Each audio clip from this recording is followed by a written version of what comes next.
Hey, welcome to Outlaw Radio on a Monday evening. Outlaw Radio, presented by the People's Network, from the rooter to the tutor, from the stem to the brim. He is I, and I am him. Militant with a microphone, the mouthpiece for the movement, aka the Negro Whisperer. Also known in some circles as the world-class smartass. I'm very happy to bring you another episode of Outlaw Radio live on a Monday night. How y'all doing out there? Hopefully you are above ground and doing well. Man, a lot to talk about this evening. I guess a lot of times we make some of it good, but a lot of it's sad and tragic. But that's what we do when we talk Black socioeconomics. Welcome to Outlaw Radio.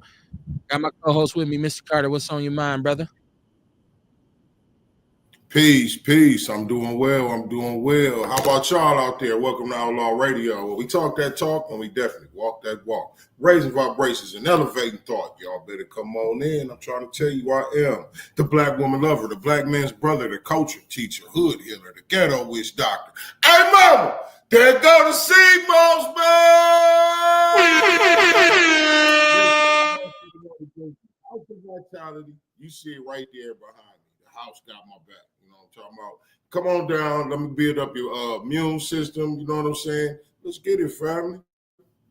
Yeah, support Black business is what we one of the principles of foundational Black Americanism is supporting Black business.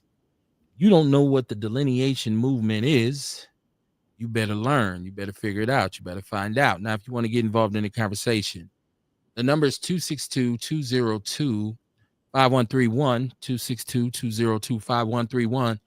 We also have a chat room, and the chat room always pops. Case in point, here's Dion early and often. He said, first and foremost, I want to say fuck Trump and anyone who voted for him. Said, rest in peace to the young lady who was murdered outside of Bar 107. Very heavy. I mean, first of all, along with all the other people who were shot or stabbed or assaulted this past weekend. It's always unfortunate, but in this case, there's young sister, 33 years old, I believe, mother of 4, something like this. Like, y'all correct me if I'm wrong. I want to offend nobody's cousin and them. Sister was at the bar and the shit went crazy. You seen the fights.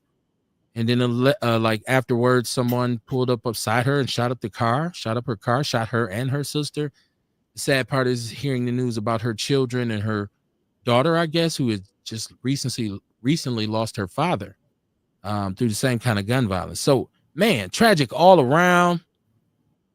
Kamar, we definitely got to talk about this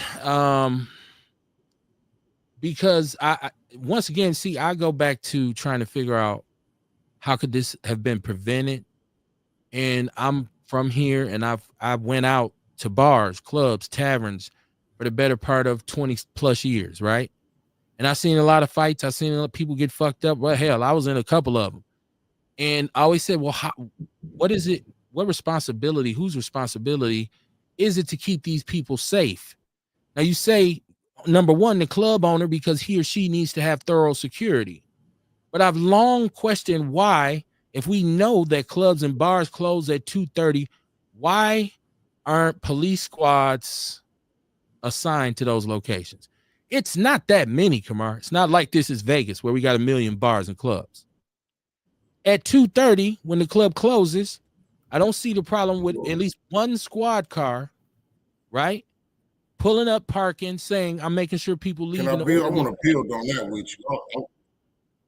Say that again. I like that, man. Let me build on that with you a little bit. Okay. I said, I like that. Let me build with you on that one, man. You know what I'm saying? You talk about the police, why they don't be there. I think it's for the same reason like you talk about with the schools. Like, why y'all got to get paid to come here and police? You know what I'm saying? Why you got to get paid extra money to come here and police? Like, why you got to get paid extra money to go to the bar to make sure people come out the bar safe? What the fuck is y'all doing? You know what I'm saying? Like, it's shit like the police know where it's bullshit happening. You know what I'm saying? Why not just be there? Like the schools when the kids was riding up on the grass and shit, they knew that shit was happening. Why not just be there? Like, why they got to pay extra for you to come? Okay, so here's the crazy part of this. And if you're tuning in, welcome to Outlaw Radio Live. It's a Monday evening. Please participate in this conversation. After all, it is about all of us, right? It's held between my brother and myself, but this is about all of us. When it comes to like what Kamar said is proactive policing, right? Like, okay, we know that this is a bar because they've gotten their permits, right? So this is an establishment that is stamped by the city, right? Because they want the tax revenue. So then you say, well, why can't police officers, especially if they're in that area, say, hey, there's a club over here. Let's go over here. It's 2:30 and make sure to get out. Like you said, Kamar, why is that extra? Now, I am not blaming this on the police. That's not what I'm doing. If you tuning in, I'm not. I always try to come up with solutions to prevent these kinds of things from happening in the future. And as long as people have been getting murdered outside clubs, outside bars after they closed in Milwaukee, why has no leader, no alderman come up with a comprehensive plan? And if they have, let's hear it. That involves law enforcement saying, let's send one car to bar 107. You know what I'm saying? It's a large gathering there. It's a club. You can do this at any bar. It ain't hard to see. You pull up, it's plenty of people. Oh shit. Because they're all required to close at 2:30. So I'm just saying. Put a sticker up or something.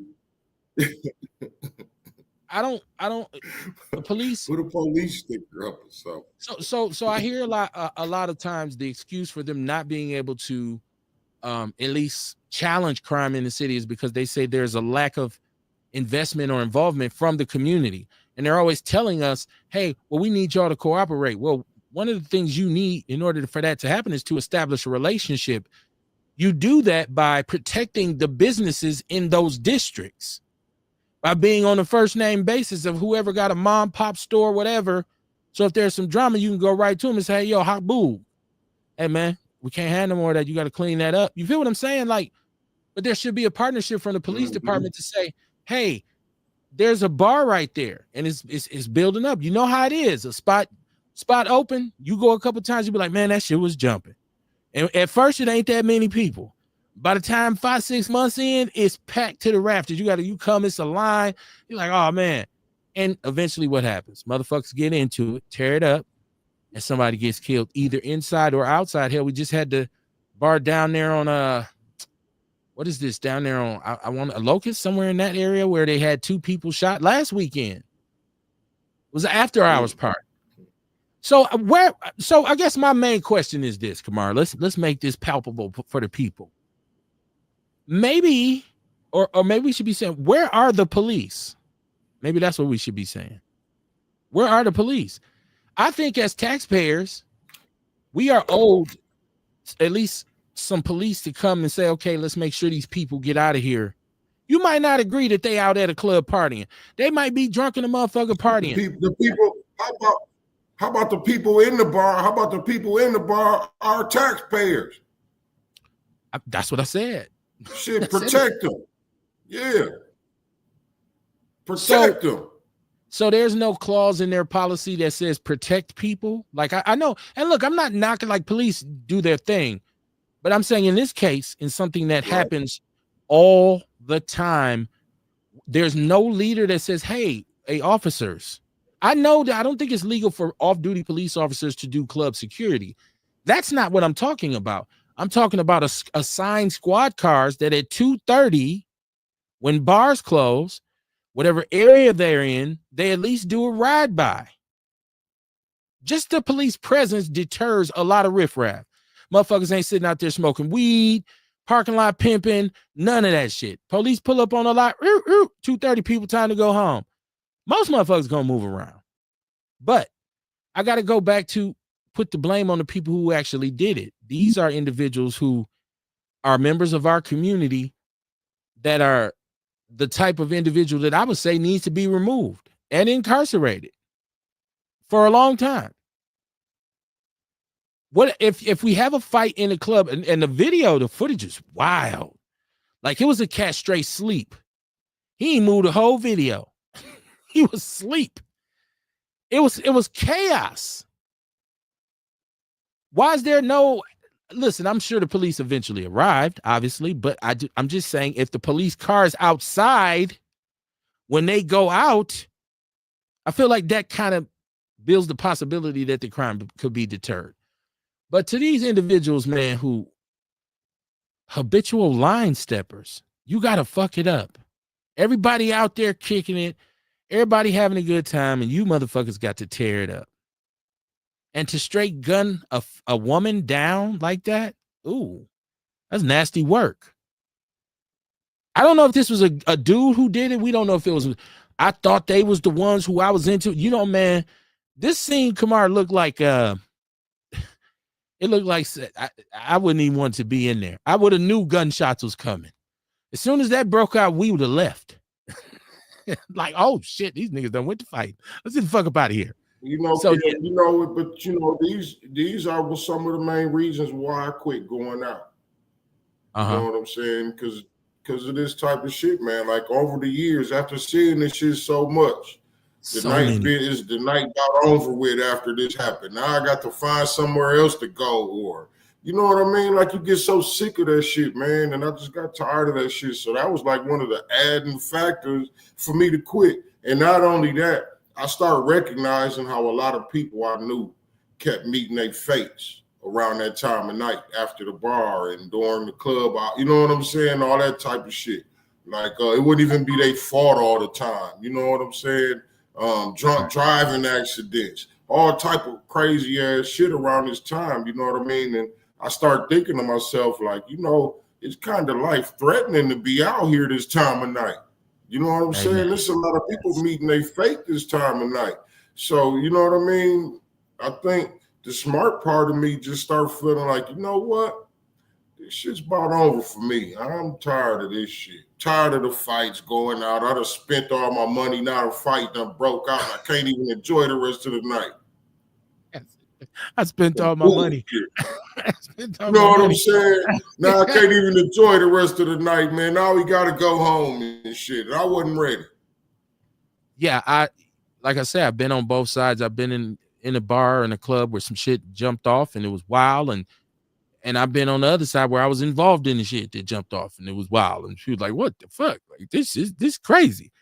But I can tell you this: I agree with you on as I got older, I did start to get to be to the point where I was just like, well, yeah, I think this pretty much over. Like because it wasn't even after a while, Kamar, it wasn't like exciting or nothing. You seeing the same people. And like you said, it's the same cycle of I went out, spent a bunch of money, got fucked up, took chances with my life, driving home drunk, probably stopped at some restaurant on 27th and Burleigh. I didn't even have no bid. Like I pushed it to the limit. And then I wake up the next day like, oh man, I got a headache. You know what I'm saying? And so I did. I was tired of it too. But for people, when you're young, but that's what you want to do.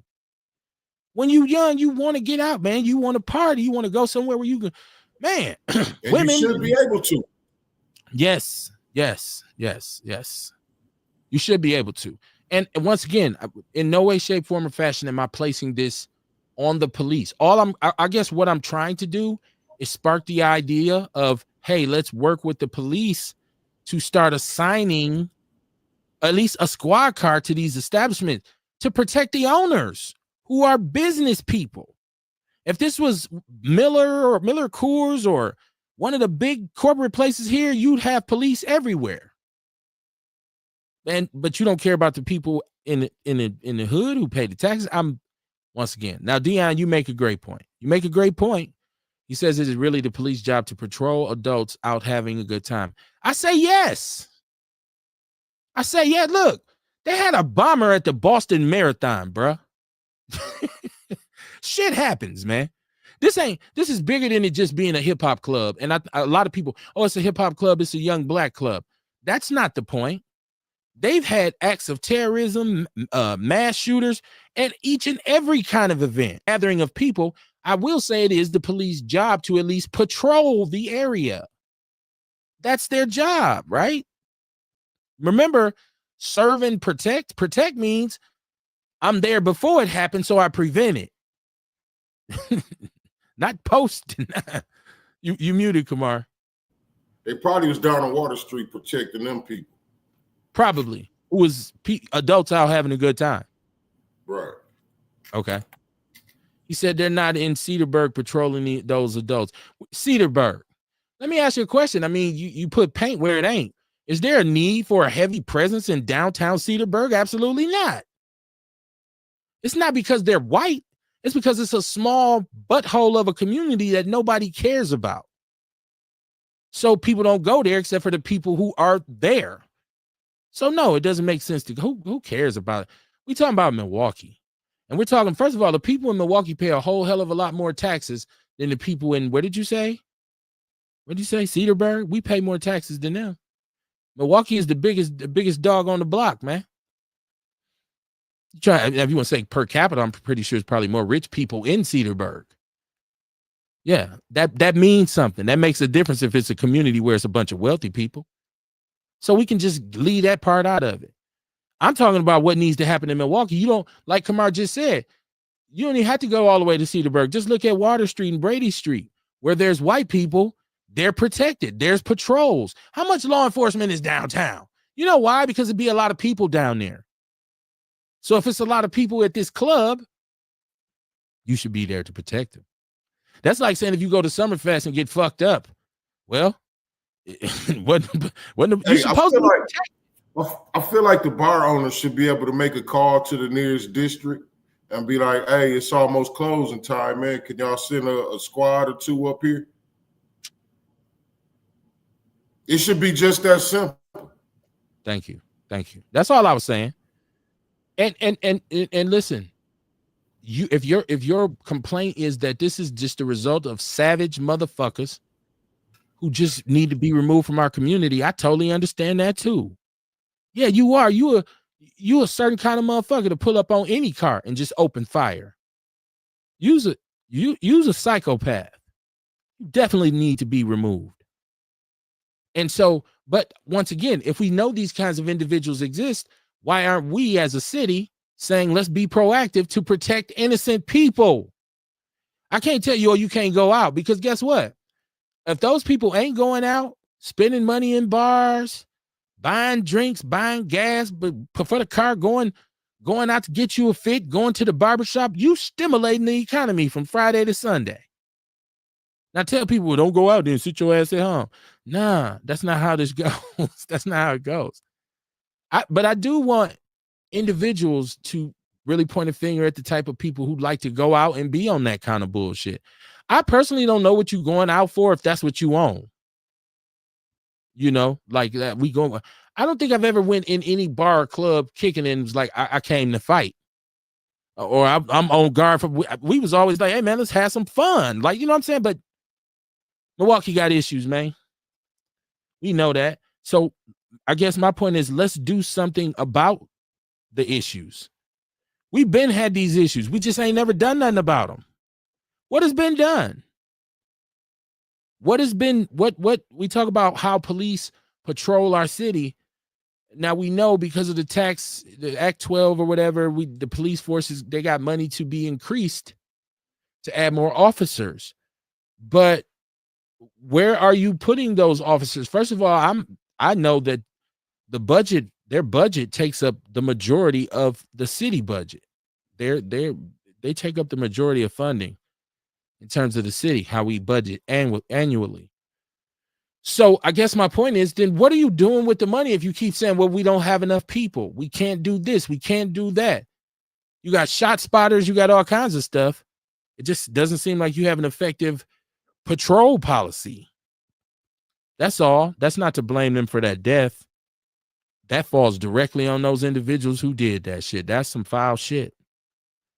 You know what I mean? And I don't know what the ins and outs of it was, but come on, man. Is it that serious? I mean, if we had a fight in the bar and you ain't get off, you ain't get off. I'm shoot somebody. I don't know what this was about, but it smells like it's super senseless, Kamar. And I feel sorry for those babies, man. Her babies, her children. I feel sorry for them. You know, that's tragedy. That put a hole in your soul. You know what I mean? I mean, we got cats throwing babies off the roof, and I mean, it's wild, man. Our city Yeah, is I mean, crazy. you would think you'd be able to go out like that. You know what I mean? But over the years, it's just gotten worse, worse, and worse and worse. You know, it's been happening for years. I think it's just shit. Ain't nothing like you said. What can we do about it? You know what I'm saying? You mix alcohol, ego, pride. You know what I'm saying? Attitude. You know what I'm saying? And then guns. And yeah, you said ego, and then women and men. Yeah, and Man, everybody. motherfuckers doing the goddamn maiden ritual dance. Right? He peacock. I call it peacocking. Right. He out here peacocking. He trying to be the Straight up. brightest. You know what I mean? But okay. So my thing is probabilities. I don't know if they utilize probabilities when they in their policing measures, because, like I said, where there's large groups of people, at least pay it some attention. Now, come on, I don't think one squad car. I think even a paddy wagon just because you don't know if you're going to be sitting there and something will happen nearby. And it's like, okay, I'm right here already, so I can shoot right over there. Hey, man, shit, you see a motherfucking paddy wagon, it look like somebody ready to go right now. Like, Exactly. you see that motherfucker, man, shit, it feel like they finna take somebody to fuck to jail. So, like I said, a lot of the fuckery that happens when a club closes is that we're in the parking lot, cats in the parking lot trying to holler, cats is smoking, they sitting there trying to figure out what's the next move. You know what I mean? They got the cars on, got the music, niggas pissing all up. If that paddy wagon in that parking lot when you come out, you getting the fuck up out of Dodge. Niggas going home. You're going home. You're going home. We don't want to be the ones they pull over at the end. No. If they just sitting there, you know, hey, The man. last motherfucker getting pulled over. The people who take the longest to leave is getting fucked with. Because I remember, that's what I'm talking about. I remember how, like, we used to go out. I remember, matter of fact, specifically, I remember going to Rooters way back in the day. Every Monday night, Rooters was the spot to be at. Way out in Waukesha, right? We come out that motherfucker, the police used to be out there. Right. Nigga, you know, out there, like we talking about why they don't be here like this for here. They was out there. And it was a known fact. The first motherfuckers that leave is getting sweated, and the last motherfuckers getting sweated. You know what I mean? So that means when everybody trying to get up out of there, you trying to get right the fuck up out of there in the middle of everybody. So motherfuckers is trying to get the fuck up out of there. You know what I mean? Get in the line. Get in the line. Get in the line. You know what I'm saying? We don't want to be the last. Let's go. Yeah, man. I once again, Kamar, because it's happened, like, and I've seen some heinous things happen in a bar, in a club. You know what I'm saying? I've been in a bar where somebody got killed right outside in front of the bar. So on Atkinson. Somebody come in the bar and say, hey man, somebody call an ambulance. They just shot dude in his face. So, what? What? You hear the needle slide off the record. What? Well, go outside before police even you hear the sirens in the background. Man, that street was cleared in 5 minutes. I'm just saying, I've seen crazy things happen in the club afterwards, and I know that's where shit really can get crazy after the bar if it's not policed. You know what I'm saying? I think just to protect the people who live around the spot, the police should come through and say, hey, because you want to keep them safe too. If I go to shooting and it don't hit nobody, but it go in somebody's house and hit them. So I would think it was in everybody's best interest, I guess, to come up with a plan for this where you work with these bar owners to say, hey, you know, we want to have a situation where, like you said, Kamar, I can call and they say, hey, so and so finna close up on the radio. All right, Router's about to close. You want to ride through there? 10-4, I'm right down the street. Right? Cops, you might catch some action. You don't know. This could be a win-win for everybody. I'm just saying. But like I said, the mentality of us to go into these clubs and these bars and wild out, most of the time, Kamar, like you said, it's alcohol. It's just too much alcohol. But when you add all the shit people do now with pills and powder and, man, heaven knows what somebody's off of. And then you just pound that shit with alcohol because you think Patron is the latest shit to drink. Or Reposado. Got your ass throwing up. It's crazy, man. But people want to let off steam, Kamar. We always got to get, you done worked your ass off all week. You done dealt with what you dealt with. You say, man, this Friday night, man, I'm about to get out here, man. You know what that was like to say, man, and I done had a fucked up week, man, I'm finna go kick it. And sometimes it'd be all good, but then sometimes the next day you wake up like, what the fuck? Yeah, a lot of the time. Where am I? What the fuck? Well, one of these days, I'm gonna write a book. I'm gonna write a book of all my stories and shit. I got some stories for that ass, boy. You and me both. Some of the stories gonna be like confession. Like it's just well, I got this thing, man, when it comes to talking about shit that's happened. I always say, I wish I was lying about a lot of it. I wish I was lying because some of it's just that wild where you be like, nah, Kev, for real. I'm like, bro, this is, and it's usually 2 or 3 people there who can say, you ain't lying, man. I was there. And people say, what? So, yeah, man, stories for days, man, especially about that bar shit and, just clubbing and shit and out, especially in the summer, man. Youngster out here got more than $200 in his pocket. Got a fade, right? You done been to Bouchard's and bought you a fit. Come on, man. Got that new shit, whatever bumping. You got your little system on and shit. Come on, man. Stop it. So we got to come up with something for that, but we also have to come up with something for our people. Like, come on, man. And that wasn't the only, like, Milwaukee has been the past 2 weekends. Because last weekend, what was it? 10 people shot or something like this? Like, okay. So I guess effective policy and procedure, what I'd like to see is, and I don't want the same, we're going to come up with this anti-violence initiative that never seems to come to fruition. I really want the city to say, hey, this is what we're doing. Maybe they feel like they don't owe us that. You know what I mean? Because there's no transparency. Right. And nobody's saying anything. Even if with the 200 million, the unions got 90%, but the rest went to fire and police. More money. What we doing? Same thing we did with MPS. We just threw money at it until it got to be $1.5 billion. And then they came and said, we need 252 more million. It sounds like a poker game with a bad hand that you're trying to bluff your way through. Yeah. It's that fucked up record deal again. Keep singing. You know what I mean? You're going to keep throwing money in this shit until it blow. Right. Stop, man. That's why I think there's one of the issues that we face in the city is that not enough, hit me right now, Dion, hit me right now. Not enough noise is made about the right things. I truly believe this. I believe there should have been so much more outrage with this $200 million. I'm still pissed about this shit, Kamar. This is the 3rd show in a row I done talked about it. This shit got my goat for real. That is the biggest sham that has ever been executed on the back of taxpayers. Somebody please show me a worse. $200 million generated by the people.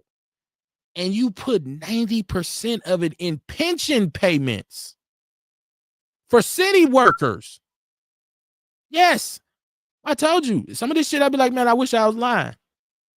I ain't lying. And I don't hear where, who, what leader, what organization, who's saying something about this? Nobody.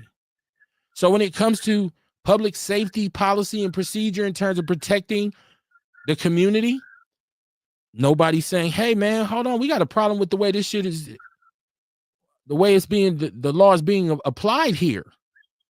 Like, what's going on? Like, we need a better safety plan in this. People are not safe in their own community. Dean, I got you on loud and clear. Now, what's popping with you, homie? Man, how you know this bother number, man? Did my whole name pop up on that motherfucker somewhere? Nah, man. I know these things. Why man. you know it was me? I got a federal phone, my nigga. Okay. I got that FBI. Yeah, man, I'm catching you the first time on the couch, at the crib chilling. I started the new little gig today. I'm gonna try to hang up. I don't know that, Kev, honey. I've been driving semi trucks for since 2018. So now, it's a little something different, you know, and then working for the city of Milwaukee. So I'm gonna give it a shot. I'm gonna give it a shot though. You know what I'm saying? I'm gonna see how it is. But you know, when you got a class at CDL, it's almost like having a what you call that, being a neurologist. You could kiss my ass. I go somewhere else. There you go. You know what I'm saying? There you go. On the real, but other than that, though, yeah, man, that was sad. What happened this week? And then I'm gonna tell you, it's odd being out doing the early day because they got me stationed central. And Central, I don't care, shit. It don't make no difference. Down there on 14th of Walnut, so that's where I got to go every morning. So coming back up here on 79, driving up finally, like it's scary out there. You know what I'm saying? 'Cause I'm not used to being out in the daytime. Because I normally get off 11 o'clock. I'm coming from Grafton, you know, moseying on home. But coming up, I'm like, damn, I can't be driving my little car here. I'm about to drive a pickup truck out here, so I know if they hit me, that old 96 Dodge Ram, is, you know, that little tracks there, eat me alive in that motherfucker. You know what I'm saying? I'm like, man, it's crazy out here. You know what I'm saying? Coming back, but I think what you see is, and that's a good point. The differences between the two, because what you are actually seeing is the city moving, and you're gonna get to see more. Just think about this. At one point, you're gonna be probably riding all over the city during the day. Yeah, I don't like it. But you're going to be seeing everything. And look, I used to I worked at the Slits Pavilion downtown. One time I got a job, which is from where I live is about 15 minutes across town, right? But I had to go down Capitol, or because I don't like Lisbon. So I had to either get to Lisbon. But I would say I'm gonna go downtown straight to 20th and just take that through the hood, right? Man, I'm telling you, I used to be driving, there used to be cars turned over and people getting ambulances, like houses that had burnt up tonight. And I'm driving like all this shit happened. All this happened last night. It was like crazy, man. And you know what though? Like in the orientation, they was chopping it up with us, you know what I'm saying? And like I guess I'm gonna have to realize I'm gonna be working. First of all, working around black people. You know, they looking at the new people like you know how when you ain't never been to the joint, but you know like when you go to the joint, everybody coming out looking at you when you going through orientation and shit. You know what I'm saying? Everybody come looking at us like we knew. And then you know you working around a lot of black people. You know niggas really don't want to. You know that's sad about us black people because I feel I get the. And maybe it's with whites too, but black people say like they don't want to let you know more than them. Like I ain't trying to take your job, nigga. First of all, I was hired as a driver anyway. You know what I'm saying? So they gonna have me being a laborer at first, and I ain't tripping about that. I've been driving for quite some time, so I just grab the garbage cans and pull them up to the garbage can. To the truck and shit. But then they was talking about how like say for instance like somebody missed your garbage. Like, you know what I'm saying? And like you coming out confrontational and you talking crazy and stuff, and I be have to realize like it's like we be looking for anything to get into a confrontation about. You know what I'm saying? Like I'm not about to come out arguing with the garbage man because they missed my garbage. Shit, I don't give a fuck. Like maybe I didn't pull my garbage to the curb or some shit like that, but they was just giving us tips and pointers like, hey, don't be in conflict with them. Don't try to make the situation escalate. Hey, give them the supervisor number, tell them call 2860, whatever you got to do to try to de-escalate the situation because they say the main thing is for us to make it home at night. But then also, I got to understand too, by me working in the city, because I ain't never worked in the city. I always worked in like Grafton and being up in Sun Prairie because I've been driving semi-trucks. It's people out here driving crazy. And when a couple years ago, did somebody get killed? They city worker got killed. Somebody ran into him and shit. So I gotta keep my head on. There's been many city workers who done suffer calamities. Yeah, once again, man, you gotta watch your ass. Yeah, but that can happen anywhere. I don't want you to pin nothing on black folks talking about black people don't be wanting you to learn nothing. Look, I don't know. Hold on, because any black man who's vested, who's been there for a minute, and got his thing popping, he got to watch his ass. He don't know what you coming in on. He should be looking at you sideways. Like, yeah, you just coming through the door. I've been here. It's just like them dudes who was in the penitentiary. That you're right. I'd never been, but I can guess that if it's a dude who been in there 15 years, he knowing when you come through the door, you green is all out. Unless you a repeat, unless you're a repeat for whatever you've been there. But, oh, what's up, dog?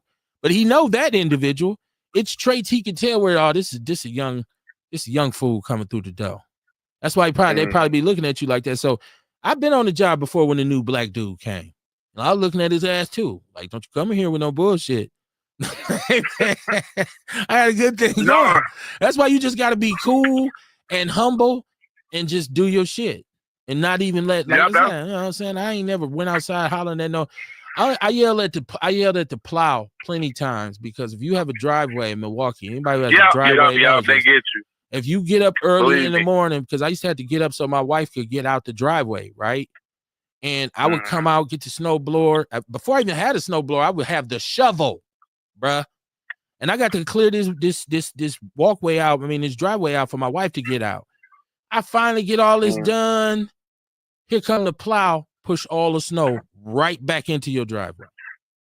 Yeah, they do that to my driveway all the time. What I did was I started parking my truck in front of my driveway, my van. So they ain't gonna hit your vehicle. You know what I'm saying? Yeah, well, I ain't gonna say they won't, but they. Yeah, and I don't want no snow pushed up. Or what I did was stood in the middle of the street and was giving that nigga everything I had for him. But I looked out, I think he had headphones on. I don't even know if he ever heard it. But I was sold out there. My wife came to the door like, "Who are you out here?" I'm like, "This motherfucker did." She was like, "Come in the house, boy." I had to go in the house and cool off, man. And I still had to go back out there and clear it out so she can get out. So fuck them plow dudes. Fuck them plow dudes. But other than that, the garbage man, I'd be happy to see the garbage man, because 9 times out of 10 when he come, our shit full. So it's like, man, they need to come get shit.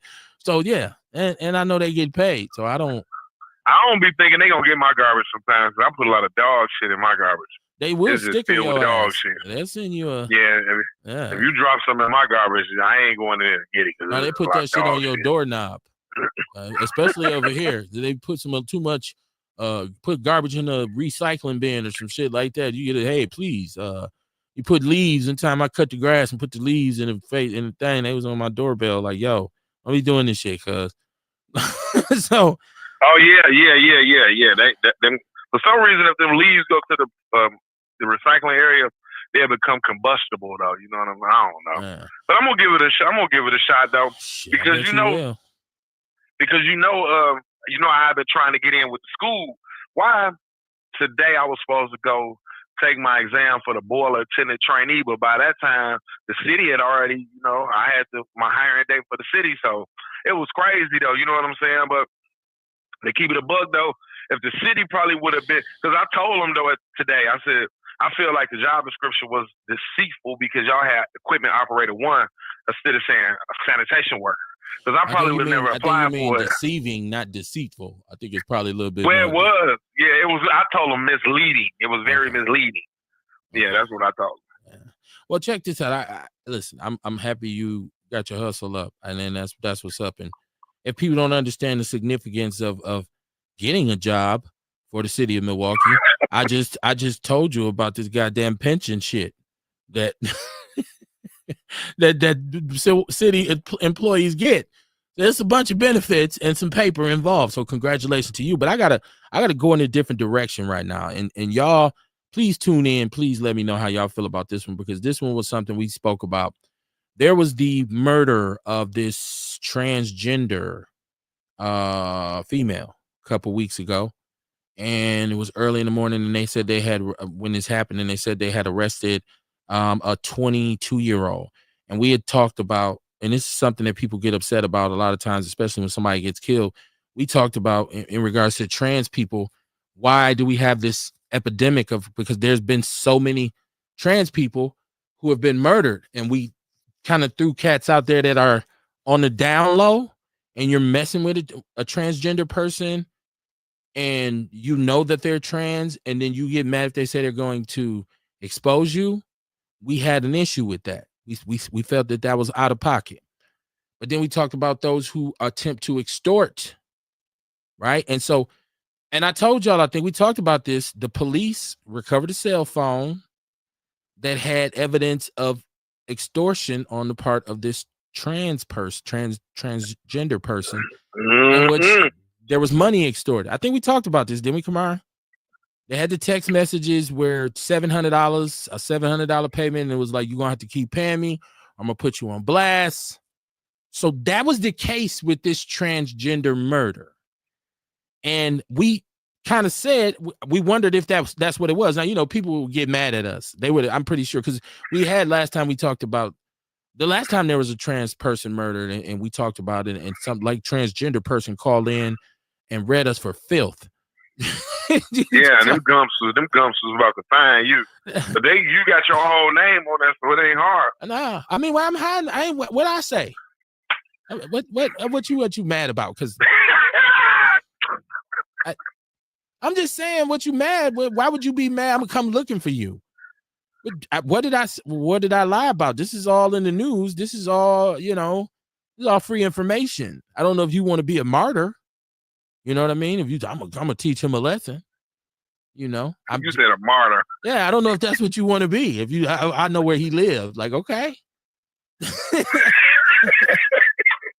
I'm just saying, man. Cam, you a fool. Nah, I ain't no tough guy, no shit like that. I'm just saying, man. It's just like when they said, well, Trump has this list of black people who are saying this, that, and the third, and they're gonna create this list, you know, because people want to insinuate that this is the reinvention of McCarthyism coming again with these witch hunts about who's what. And my point was, I wouldn't care if the feds listened in. I don't care if the law enforcement is listening in. As a matter of fact, I like to know what they think about the show. Because there's nothing being said on here that is in any kind of way. Hey, how about this, though? They know everything else. They know how we feel. They know, you know what I'm saying? They've been knowing that. They've been listening. They've been watching. You know what I'm saying? They know how black people think. They know how all the different types of black people think. They know how hood niggas think. They know how intellectuals think. They know how motherfuckers like us think. You know what I'm saying? But that was how African Negroes think. That was a conversation that Anthony shot to Anthony McGee, who's the admin of the People's News Network. He's the chief admin. I put him, I actually given him that title years ago, and it's always been pretty peaceful and pretty steady. But we have some trolls who come into the group, and I think I know who. I mean, let's be honest. This is what's Lucky Leprechauno, who we know is somebody in disguise. It's a white person, and they have like I guess this is their backup page. I don't know if it's Scott. I don't know if it's Joe Walker, but you know, he comes in and he says all kinds of crazy shit. You know what I mean? And my thing is, I don't get emotional about none of this shit he says because it doesn't really pertain to me. It doesn't affect me. So I don't know what has been said on this show that would make law enforcement officers say, hey, let's investigate them. I think they'd probably be proud of me if they investigated me, Kamar. Like, really? We didn't know this guy does all of this. Like, that's what he does. This is what he been doing. So, yeah, come on in. I ain't saying nothing submersive. If you think, oh, you keep saying that foundational Black American, see, now you're starting to sound like a slave. There you go, talking about that foundational Black American stuff. Don't you say delineation around me. I'm not scared because of that, man. I'm not scared of that. So I don't have no. If I was doing some illegal shit, it would be totally separate from anywhere a camera or a recording device is. Trust me. This is shit I want people to hear. This is what I want people to hear. But yeah, man. So I mean, Kamar, what you think about this trans? I don't know, because I think we probably spoke to it, but I wanted to just kind of revisit it a little bit. What do you think? Now that all the facts are out, what do you think about this? It's a couple things. It's a couple things. First off, with the brother, you know, you doing something undercover, and you know how they say, whatever's done in the dark usually come to light, right? Right. That's your business, what you doing or whatever, you know what I'm saying? But you know, I think this is also why it's important to be who you really are. You know what I'm saying? To be comfortable with that. My mother always told me, don't do nothing unless you embarrassed about it. I mean, don't do nothing if you embarrassed about it.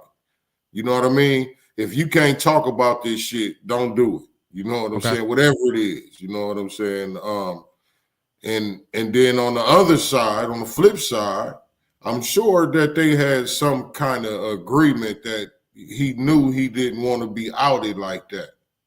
You know what I'm saying? So now if you break this agreement, you ain't nobody responsible how the motherfucker gonna respond to you. You know what I'm saying? You talking about, I'm threatening your livelihood. I'm threatening who you are, who you claiming to be, your whole ego. We just talked about ego. You know what I'm saying? That played a big part in that shit because you don't want nobody to know we fuck with trainees. You know what I'm saying? Transgender people. Same thing. Well, nowadays, Kev, with Trump in office, we could say boy or girl. So you know what I mean? Hey, I'm doing a lot with this. Right. You know what I'm saying? Saying trainees. But you know what I'm saying? Like he wrong. Both of them, you know what I'm saying, play a part in it. Well, it's out of okay. So this fundamentally, it's out of pocket for you to ever try to extort somebody. That is out of pocket. That I don't care. I don't care. I don't care if you're straight. I don't care if you're trans. I don't care if you're homosexual. Like even if this was two heterosexual people and it was per se like a side chick, extorting a husband, saying if you don't pay me this money, I'm a put you on blast. That's just as bad. So it's not really just about it being gay. I'm sorry, transgender. I don't even know how this goes, but because out the motherfucker, you know what I mean? That ain't got nothing to do with that. Now you talking about, like I said, that's like now you breaking my trust now too. Well, the trust being trying to expose something about me. Yeah, but to be that type of person who would do that, that's what I'm saying. And I want to speak on the character of this individual. I didn't know this individual, but I know that his family or her family had come out and talked about how good a person she was and how much she loved life and she was the nicest person. But then you find as evidence from her own cell phone of her saying, yo, being a wolf, you know what I'm saying? being out here like, nah, I'm eating. Hey, you're gonna have to no Diddy, you're gonna have to break me off. I'm eating no Diddy. Break me off. Okay. Yeah, y'all know what I'm saying. That guy was wrong. Dion, okay, I was just gonna say, Dion, where you at on this? Because I know you feel how you feel about, when you say gumps and all that, but just on a human level, what does this look like to you? I mean, on a human level, logically, God, that's a hard one. Well, I feel like the man who was trying to blackmail the other gentleman should have said, hey, listen, if you're not really about to, because he shouldn't have led him on, really, if he wasn't about that lifestyle. You know what I'm saying? Like, you was playing, but evidently he had to be about that lifestyle because maybe he kept going back. You know what I'm saying? So the story was that I guess the transgender person had requested a conversation and said, hey, I have to tell you something. Like, hey, we got to talk. And this is the words from the article. It's in the People's News Network. He says, well, I'm a trainee. And the dude is like, what? First of all, I always say, let's be honest. Let's be honest, brothers. Yes. Like, come on. How could you not? If you really that green, you shouldn't be out here. How could you not know? How could you not know? You know what I'm saying? Yeah, like I want you to get naked and all type of stuff in front of me. Well, and then they got a pipe down there that's swinging. You can't have it tucked that good. I don't care what nobody. I don't know what I don't know what the process is and how they do this. I don't know if you can take pills that makes things. I don't know because I've never been involved with any of this. I'm just saying. I always look at the brother sideways who'd be like, man, I ain't even know. It's like, come on, son. Like, what? Yeah, you know. What was you doing? And that's what then what were you doing? If you didn't know, what were you doing? And that's why I was saying that the young man who told the other gentleman that, even if he didn't know, and just say we'll just play along, he didn't know. Okay. And he told him that he was a man, but he looked like a woman. If the other gentleman wasn't living that lifestyle, he should have told him, listen, you don't want this. But for him to try to manipulate him and try to blackmail him and extort him, you feel what I'm saying? That totally wrong. I mean, I don't know. That was totally wrong. It was a violation. Was wrong, but you gonna get what you got coming when you fucking around like that. Though. You know what I'm saying? That's what I'm saying.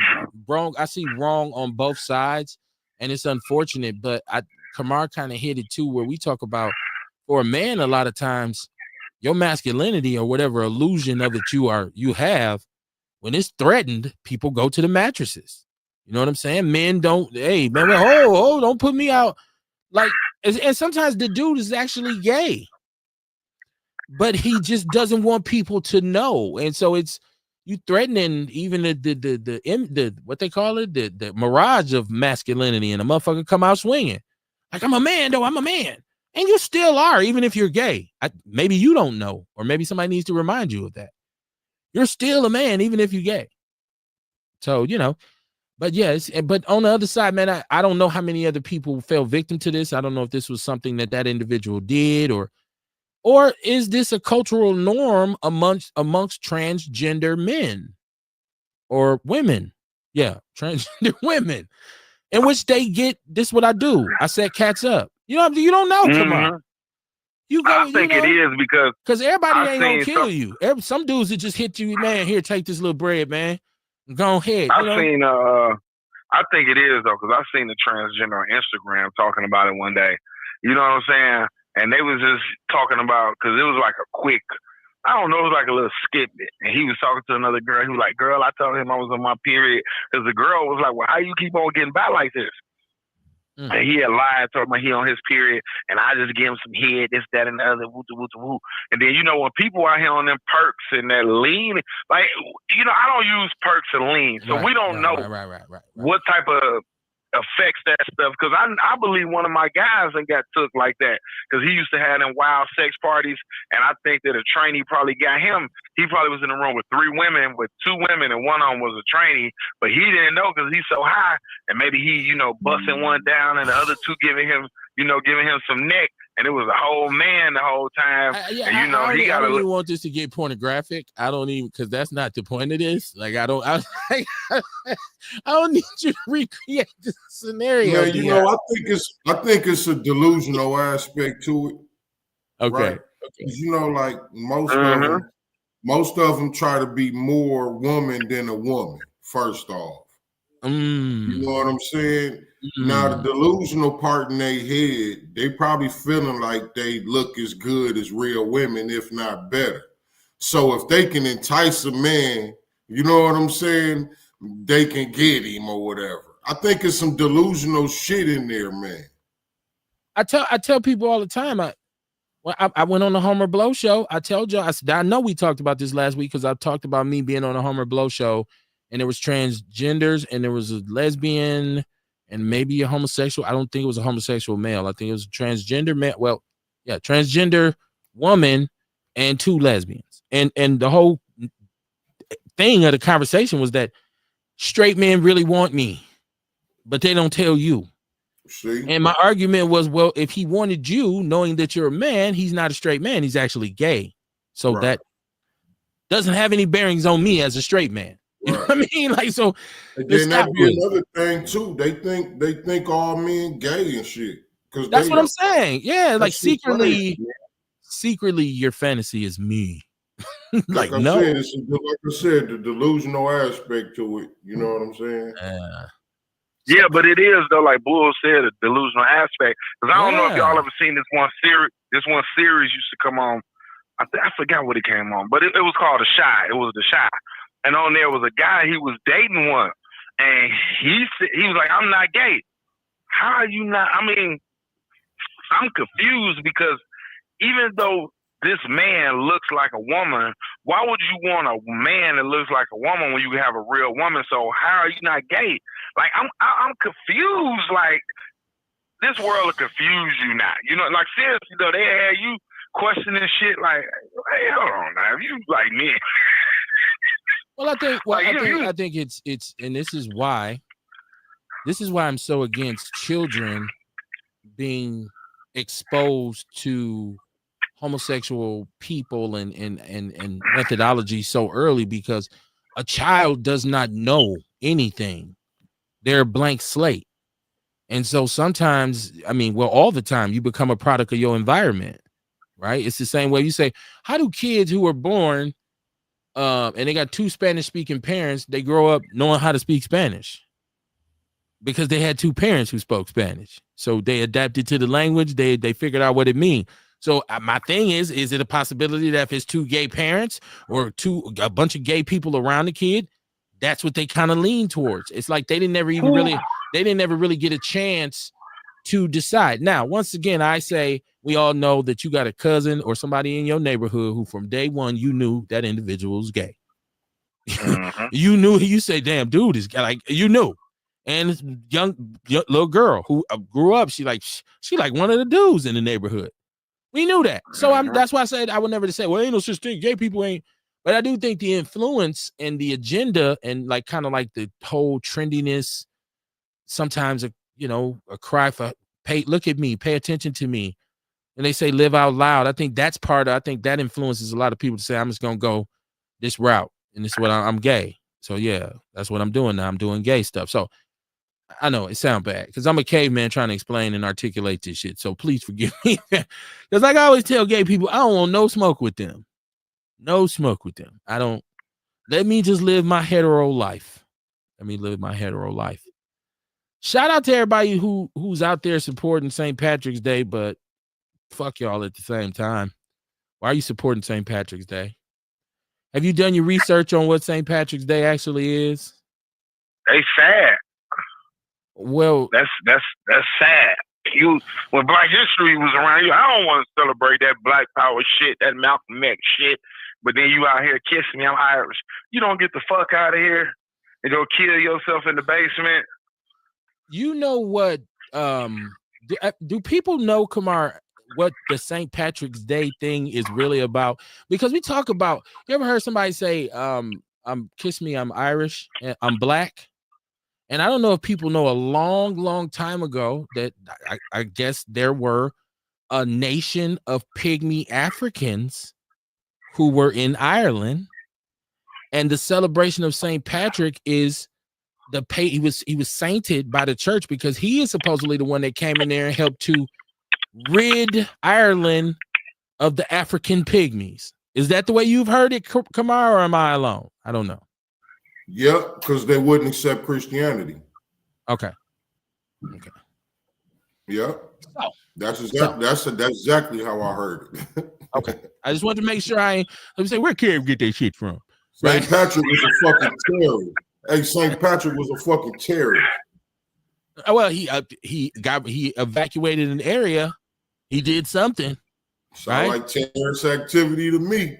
Right. So, and then so all you people who get mad at me for saying I recognize Black History Month, not necessarily celebrating, not wearing a costume, not really engaging in any rituals.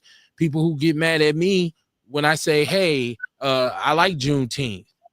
Oh, hell no. When I say Christmas, when I want to do Christmas, when I want to do Thanksgiving, I'm going to goddamn pilgrims and kill the Indians and da-da-da-da-da-da. But you don't even know enough about yourself to say I'm not celebrating St. Patrick's because he killed my African ancestors. The pygmies. Some of y'all still pygmies.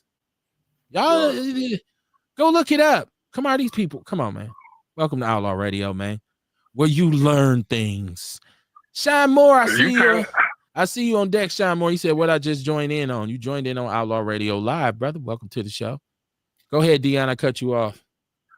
No, you can't say that to people, though, because people will get mad about that shit, dog. You know, like, I don't know why we as Black people resist our heritage and our history so much. You know what I'm saying? But I can't say that I don't understand, but I just don't.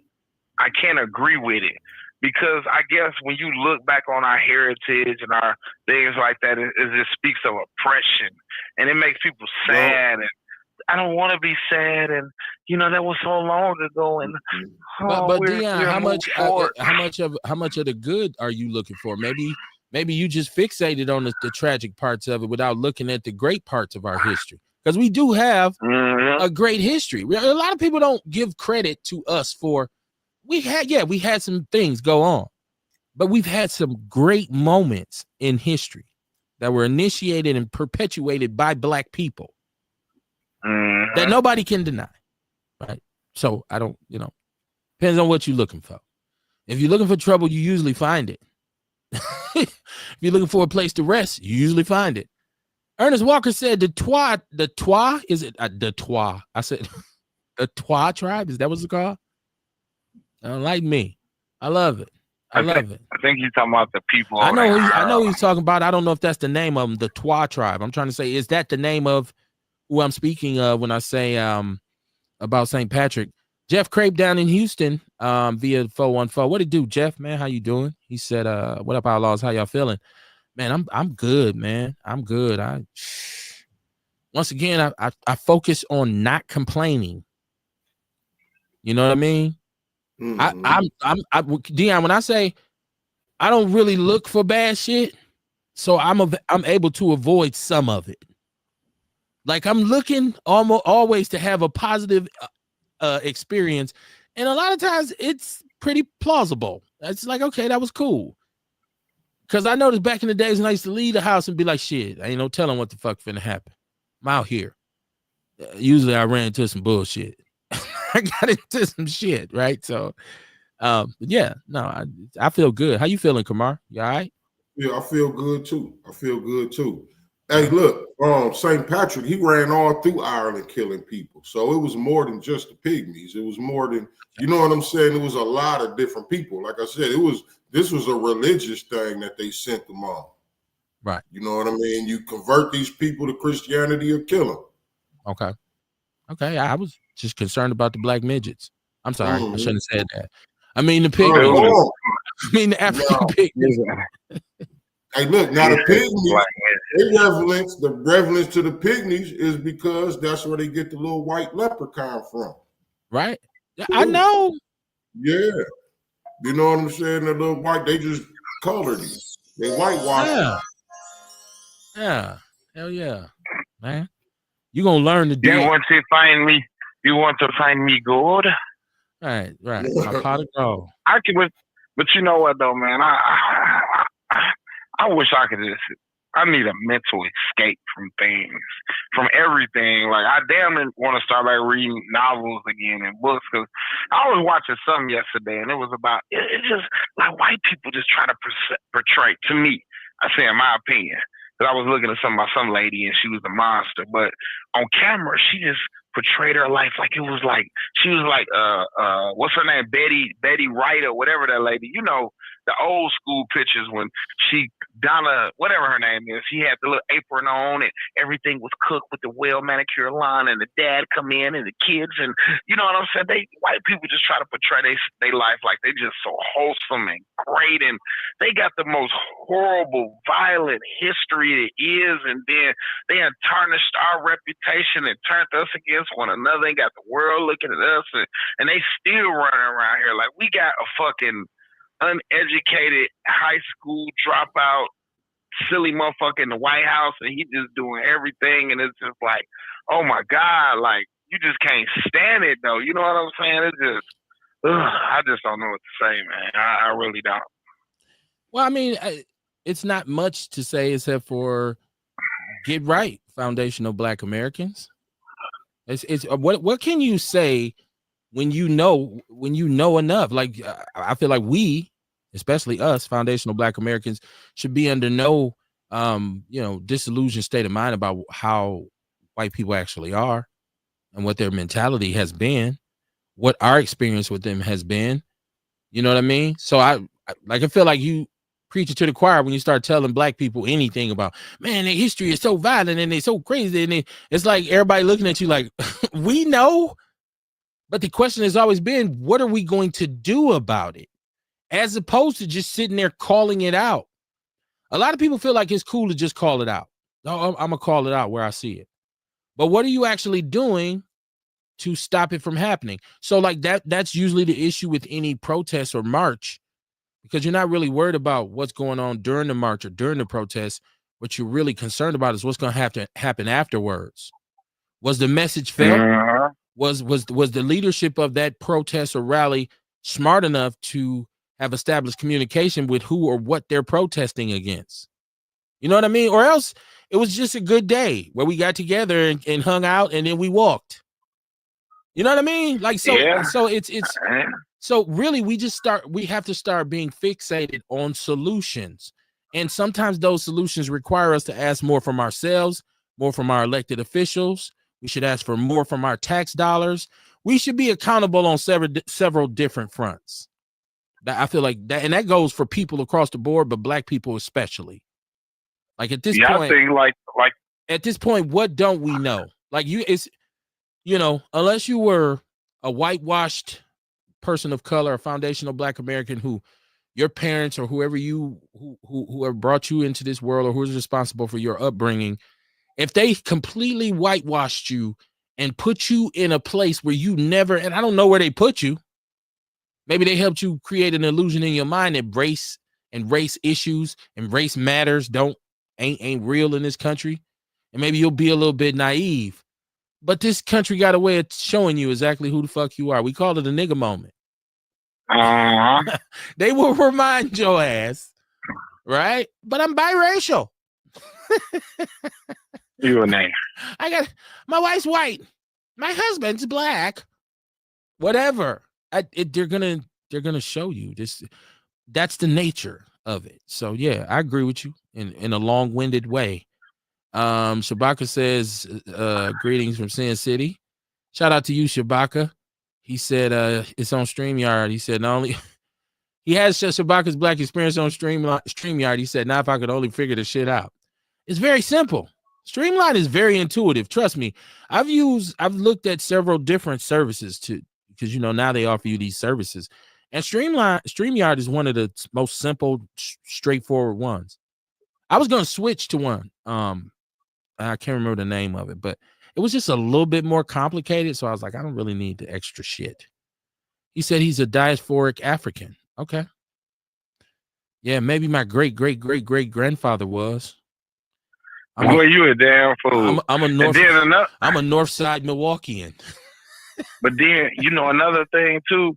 I don't know what's going on with the future of America, man. Because over the weekend, or was that last week? It was one of them. You see Chuck Schumer, what he did with his weak ass. I think the government should have been shut down. They this dude just running rampant, and this all you keep hearing people say when you listen to him talk is, I be watching CNBC and all that. He said it in Project 2025. We knew what he was gonna do. I was like, man, we've been talking about Project 2025, and people still don't know what it is. Like I was explaining to somebody. They was like, what is it? I was like, it's a manifesto. What do you mean, what is it? And it irritated me, you know what I'm saying, to break it down to him because I've been talking, this is a person I talk to regularly. So I've been telling him, like, hey, Donald Trump got this thing called Project 2025 and it's in there, and he's going to ban the FCC, and he's talking about dismantling the Department of Education and blah, blah, blah, blah, blah, this and blah, blah, blah, that. And I was like, I didn't read all 900 and some pages, but I read enough to understand what it is. But what is it? Oh, my God. Like, don't talk to me no more. Just you can Google it. You can find out yourself. That's a little snobbish. You're a little snobby. You can got like a little snobbish because you got the knowledge now. You can't become a knowledge snob, man. You can't be looking down at people because they don't have wisdom, man, and understanding. Your job is to enlighten them. Your job is to share with them. All right? You can't be the teacher in the classroom cussing the kid out. What the fuck you mean you don't know what word it is, you dumb motherfucker? Read the shit. Like, can't be like that. On the real, that's how you feel, though. Trump, listen, Donald Trump, whether you like him or not, whether you approve of him or not, and I'm not a supporter, I did not vote for him, but I can say he's swinging a mighty big stick right now. Meaning that he is flexing each and every aspect of this government that he said he's going to shake it up. This whole thing with the tariffs. First of all, it's just going to hurt everybody. And it's funny because other countries are like, okay, you want to fuck with me, I'm going to fuck with you. But what they're really doing is fucking with us because he's rich. Uh-huh. And the same thing with the people in their country where the big dogs who got money saying, oh yeah. Well, they got people just like us too. We just work. We just try to have a good living. They're going to be affected. They got farmers. We got farmers. They got laborers and factories and industrial workers. We got the same thing. They have a retail economy. We have the same thing. Uh-huh. They have mining. They have import. They have export. Yeah, you coming back at us with it. But then he's just going to keep ramping it up, and it's going to hurt everybody. This is the battle of the white men right now, what we're looking at. Who's black that's involved? Because they already told us the South African dude you cut off, right? And he was cool with it. He said, "Shit, let America handle their own shit. Y'all got your own problem. We don't care. Fuck y'all." This is the race war. I told you, them white people fighting white people. It is the white war. I don't know if race or should we call it the white war? I don't know. It's their race. I feel like every war has been a white war, though. That's what I'm talking about. I mean, pretty much. Yeah, they've been the initiators of all conflicts. Yeah. But he's shaking shit up, and some of it I think is necessary, but a lot of it I think is his methodology and his methods are inappropriate. I just feel like playing with people's lives. You laid off, we're gonna call you back. Judge is telling you don't do it. You're doing the shit anyways. Like, it ain't no order here. This is all dysfunctional. You know, the White House has turned into white projects to me. Like, who's in control? The fuck is going on? All government wasteful spending, I'm all for. You know, you talk about handout this and handout that, but we shouldn't have to complain about handouts, who gets a handout or a freebie, when we're giving 200 plus billion to places overseas. So we should get that money and then keep the handout programs going, because if you're an American, you should qualify for a fucking handout if you poor. If you ain't poor, whatever's needed to help you have a good life, liberty, and the pursuit of happiness, this country should do it for you. We generate enough tax revenue. Once again, if you can give hundreds of billions of dollars over here, what's wrong with saying, let's take $3 billion of that and put it in a Social Security fund and let it build interest so people will have Social Security? I know people say that's not how it works, Kevin. That's not how it works.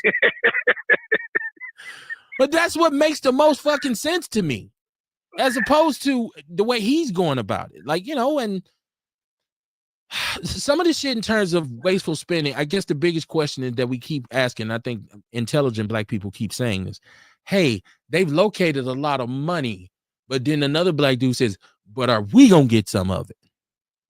Because guess what the city of Milwaukee did?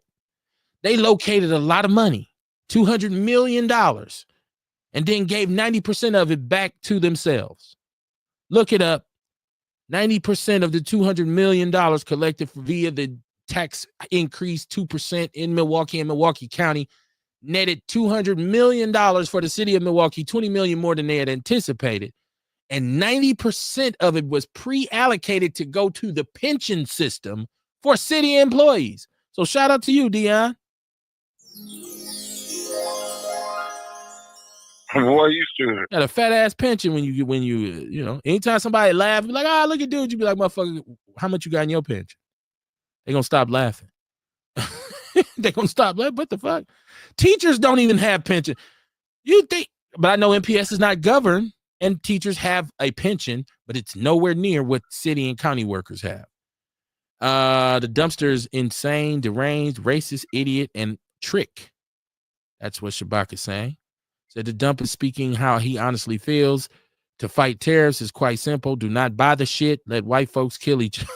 Let white folks kill each other. Boy, you and Dion, boy. Y'all got to learn how to love our European counterparts. Shabaka said, now you talking about wealth distribution, Kev. Well, I mean, if we can generate hundreds of billions of dollars to go overseas, why is anybody here hungry? Why is anybody here struggling? Once again, we're talking about hundreds, not a billion. We're talking about hundreds of billions of dollars. And we got homeless encampments? Huh? What? We got people who have mental health issues that are undiagnosed, and some of them diagnosed but under cared for, underserved. We have police forces that need to hijack the citizens of our country in the cities and still can't prevent the crime, but they still want more money. But you got hundreds of billions to give him. Listen, I told you I'm pissed about that shit. I'm gonna say something about that shit for the rest of the year, every show. I'm gonna talk about this 90% of this $200 million. Oh my goodness. Mama Jenkins said, good evening, my outlaw family. Make it do what it do. Donald Trump got everybody on 10 at this point. He's making America great again. Yes, we have a surplus. What do we have a surplus of right now, Mama Jenkins? I think she was talking about Wisconsin. Oh, okay. You right. Thank you, Dion. Okay. Well, we was told we were told the state did. Thank you, Mama Jenkins. The state did tell us that they had a surplus, and then we went to them on bended knee and begged for money, and then they said, well, you're gonna have to do some shit if you want this money. Right? It's like being in a strip club. You enjoy my dance? Yeah, you can get this dollar if you do something else. Right? That's what we did. We got taken. Said you would have loved Edie. I mean, Kev, nobody fooled Big Daddy. From what I seen about Edie, I'm cool on Edie. He's a little sideways, man. Edie, I mean, woo, Lord have mercy. That boy was no joke, and he was black. He was navy blue. But yeah, I'm still mad about that. Now, let's spin it a little bit different. It's Outlaw Radio. It's live. It's on a Monday night. The phone number is 262-202-20251. Please call in. Please get in the chat room. Please share the show. The biggest numbers we have is when people share the show, and I greatly appreciate it. So please share the show, whatever group, whatever you're in, whatever you're on, all that. Share the show. But so I'm looking at Dr. Umar. Let me see what Mama Jenkins is saying. She said $4 billion per se to governor. How do you have a surplus of $4 billion and Milwaukee has to come to you and basically give you the shirt off their back to get back some of their tax revenue that the people, we generate more taxes than anywhere else in the state. But because that's not what it's for. Right. Okay. Like, yeah, that's not what it's for. That's just like when we had the money to build a streetcar. Well, it was for public transportation. Right. Well, but and that was money that was borrowed against the property tax levy. What do they call it? Discretionary funds. And you're right, it was allocated for those kinds of things. But why do a trolley? Because you could have invested in the infrastructure in the city, rebuilding bridges, redoing streets. We got potholes in our streets. Now I say it had to be something through the Department of Transportation. I'm sure that those two things kind of coincide at some point. It didn't have to be a trolley. But the idea for the trolley was because it's going to generate revenue and drive up the money that they borrowing from the property tax levy anyways, and it'll improve property values downtown where it goes in a circle because we're building luxury sky rises, luxury high rises, and they can ride the trolley and get them some lattes. So you're right, Dion. They said that's what it's the only thing we use. I want to know if they would have never used that money, what would have happened to it? Because it really is useless. I mean, I'm not gonna lie to you. I don't think Milwaukee is a big or something like that. Well, if you're going to make it where it goes all over the city, if you're going to make it where it don't have to go all over the city, just make it cover the part of the city where you want to show off the east side, you want to show off the lakefront, you want to show off, you make it go to these places instead of just a loop. What the fuck is we doing, man? Nobody's making enough noise about this shit. Nobody's making enough noise about it. It's the most insane thing I've ever seen.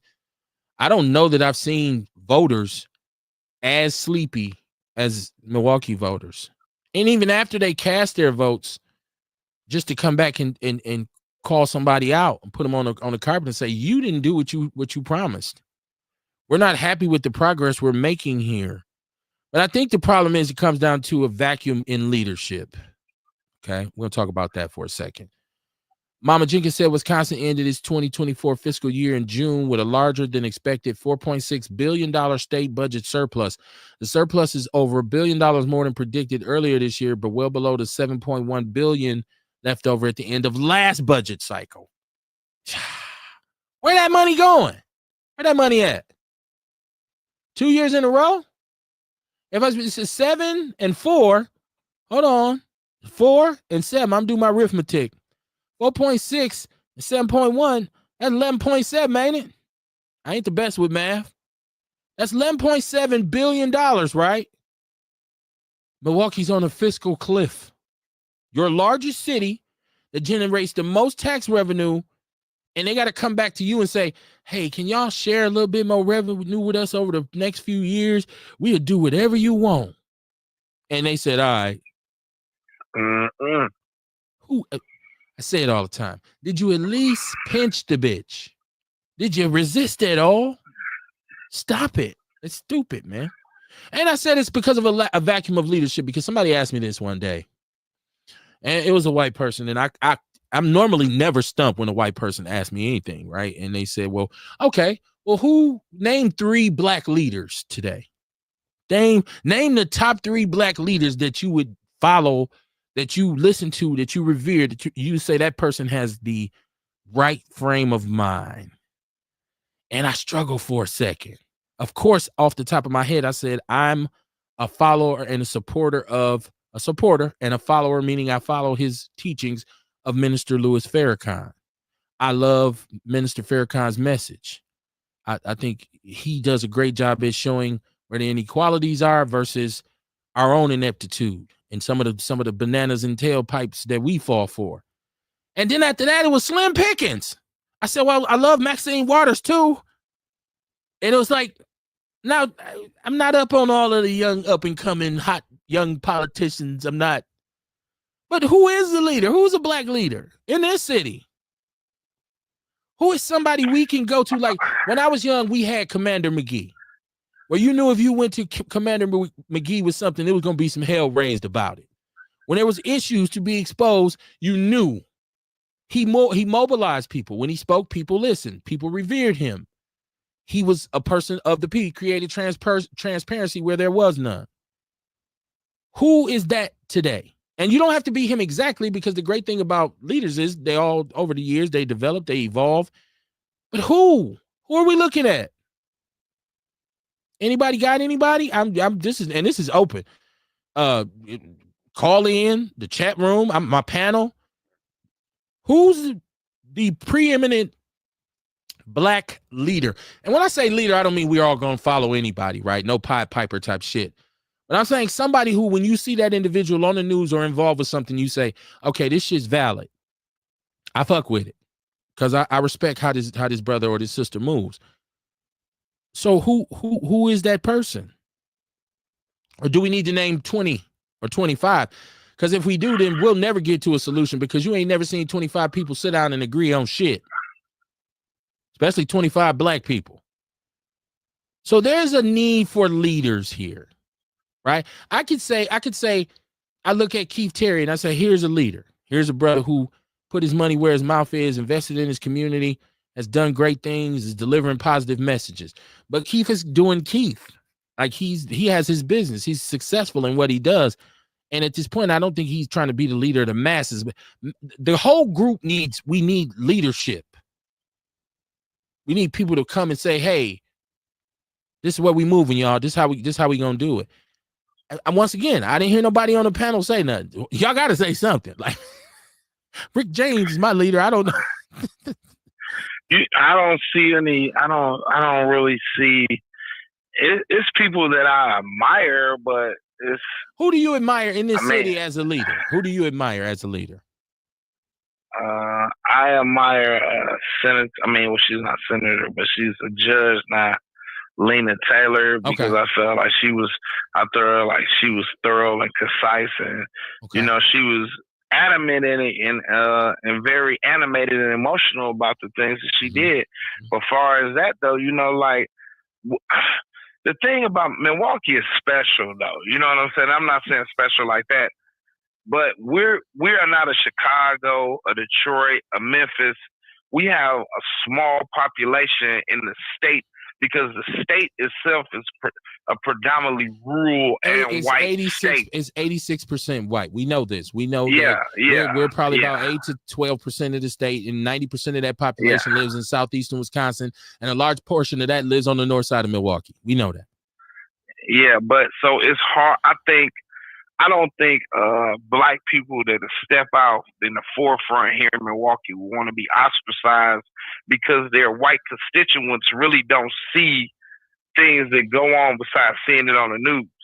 You know, like I always hate when I hear people be like, Milwaukee, this, that, and the other. And I'd be like, do you know if it weren't for Milwaukee, you wouldn't be able to survive, because we are 40% or maybe 45% of this state's income. You understand what I'm saying? So when you sit up here and be like, Milwaukee is a hellhole and this, that, and the other, you know, like, you need Milwaukee. Now, you might not think you don't need Milwaukee, but you need Milwaukee. Okay, I hear what you're saying, but once again, and see, when I say leader, what I mean is the person who takes the most pertinent issues and brings light to them. To me, you're a leader if you do that and you do it consistently. Like I'm saying, now y'all might know more than me because I'm no longer as mobile in the community as y'all brothers, right? And Dion, you listen to everything on the air, so you hear people on the radio, you hear people at different shows and different platforms, and I don't know, are they speaking and bringing light to the same issues that we are? Because, like I said, who has talked about 90% of this? Not saying you haven't, but who have you heard talk about 90% of this 200 million going to the city, Dion? Have you heard anybody talk about that? Well, you already know Miss Brian on 860. She always going in on it. You know what I'm saying? And then you know you would hear I don't even like saying dude name, but the other guy, Mr. Lote. You know you would hear him talk about it. So you know people do be speaking up on it though, but I don't think it's like a dire thing where people are really upset about it. None of those voices are powerful enough to really initiate any resistance or any real. Because this is horrible. Am I the only one who sees this as a fucking slap in the face? Maybe I'm too sensitive about this shit, Kamar. Y'all got to tell me $200 million that you took from the citizens of the city, 2% tax increase, eliminated the DEI, critical race theory, whatever you wanted to have it, whatever, because this was going on long before Trump came. Said you got to put resource officers back in the schools. We're gonna have to get more police and more firefighters. And none of that money was allocated for anything in the city. None of it. So maybe so you brought to my attention that these people are discussing these things. Then I guess this falls all on people. Then where's the outrage? Where's the criticism of the mayor? And I know that this probably is what happens too, is because we have to be, Milwaukee is so siloed and you have to pick a side. Maybe some of these black people don't want to criticize the Democratic Party. So they don't want to go at this mayor who they would say is very popular. He has sat and watched everything around him deteriorate and taken no accountability for any of it. MPS, not under his control, whatever. Housing Authority, not under his control, whatever. Well, even with the police right now, we see this crooked cop who's been operating for years, and I know he's probably one of many. Did y'all see the story about the crooked cop, the crooked detective who was working with the gangs, helping them get rides and yeah, hooking them up, telling them where they ops and all that shit. Yes. I seen that, but I you know, a lot of stuff I see, I don't take no credence to it because I just look at it like and that's the problem. A lot of us just say, oh well, fuck it, oh well. That's what has happened. Mama Jean said Mike McGee had a movement. He got shit did one way or another. His voice alone brought fear, and his actions were shown. Yeah, and then they did the Molly Wally on him and redistrict him so they can get him out of office, and then we let him down because did he not run for county executive and we didn't elect him? I don't know how we didn't. I was a kid at the time. But yeah. So, but who else? Like, listen, there's some good brothers. I'm not knocking brothers who are out here trying to, affect change. And you might know somebody who you would consider a leader. That's why I say, let me know who it is, because leaders come in many shapes, forms, and fashions. I look at a brother like Walter Lanier, who's involved in a lot of positive things, but I don't think Walter's voice moves the masses. You know what I'm saying? And that's why I say I don't want to take any shine from anyone. Maybe somebody like Brother Vaughn who can mobilize people. And now that he's beat his charges back, maybe this will be the leader that we're looking for to bring the light to it and say, hey, we're going to get real transparent on y'all ass real quick. We're about to shine the light on you. Maybe that's what maybe I'm overlooking. That's what I say. I don't want to overlook anybody who's out there right now who considers themselves a leader, but I don't see the needle moving.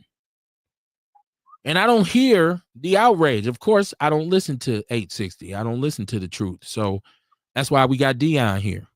Just like y'all got sneak listeners. Boy, you stupid. Just like they got sneak listeners listening to our shit, we got Dion. And he's always lurking on your shit, right? Yeah, I know. I listen to them faithfully. You know what I'm saying? There ain't no shame. Yeah. Like, yeah, I'm just saying. And that's nationwide though. Who's, you know what I mean? Like, what besides the minister, who can we depend on to come and say what needs to be said consistently and have movement behind it? Who, where? I like Jasmine Crockett. I love her though. Okay. I love her. Okay, I'm gonna look like, into it. Yeah, that's my boo. I don't know what's up with Hakeem Jeffrey. I really don't. Like, I don't. You know, man, it's sad. The only person I see that really is adamant, you know what I'm saying, to speaking out is Jasmine Crockett. And what's that one girl name? AOC. And you have every now and then you have a white Republican saying something, but not too much. Where's Adam Clayton Powell? Where's Malcolm? Where's Medgar? Where's Chairman Fred? Where is Huey P. New? Well, I mean, but this, you know, the things go in cycles. There should have been, you know, because this is over. Because we got comfortable with integration, and we felt like we can assimilate. You know, like W. Du Bois said, you know, we can assimilate. We didn't feel like we were being ousted anymore. And once that happened, we became comfortable. But the wolf was always there dressed in sheep's clothing. Now it's starting to show his teeth in his head again. But we don't know what to do. But Dion, okay, you're right. I love the historical context. I love it. And you are correct in yours. When you talk about my brother Dubois, who used to be one of my intellectual heroes, or Dubois, or however they say his name, I had to remove him from my list, right? Because once I found out that there were some things he participated in terms of kind of making us, what did you just say? Complacent, assimilation. It was assimilation. And I don't know if he really saw that as, I never know, because I don't see it from his perspective. But I guess I'm looking for who are the new leaders. Like, there always has to be fresh leadership. I mean, you think Martin Luther King and those older brothers had the student Christian Nonviolent Coordinating Committee, right? And that's where Stokely, that's where he comes from. That's where Stokely comes from. And so you got a lot of leaders that came from that. You know, my man in Atlanta, Portia Juan Williams, right? Like, there was always, how has this gotten the spirit of us being leaders for our community and our people gotten snuffed out? Mama Jenkins said a raise for Common Council, 80 million, I think she said, and mayor. And she said the cop show is a disgrace, but we all know that the police department is the biggest gang in the city.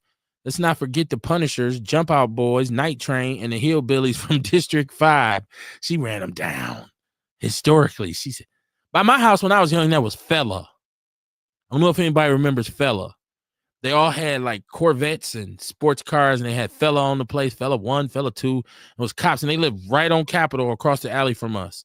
They used to have get-togethers. It'd be like 20 Corvettes, motorcycles, Mustangs, all kinds of cars, Trans Ams, Camaros, parked outside in the alley in the front. They'd be grilling and playing music. Sometimes they used to be over there fighting and shit. It's crazy. They got disbanded, though. I think the leader, that was actually one of the leaders' homes. They got to knocking each other's wives. Yeah, because they was messing with each other's wives, and then I think he either shot somebody or got shot in his house because somebody got caught knocking somebody's wife down. If y'all remember the fella, let me know. Not the fellas from Capitol. Fella, the police.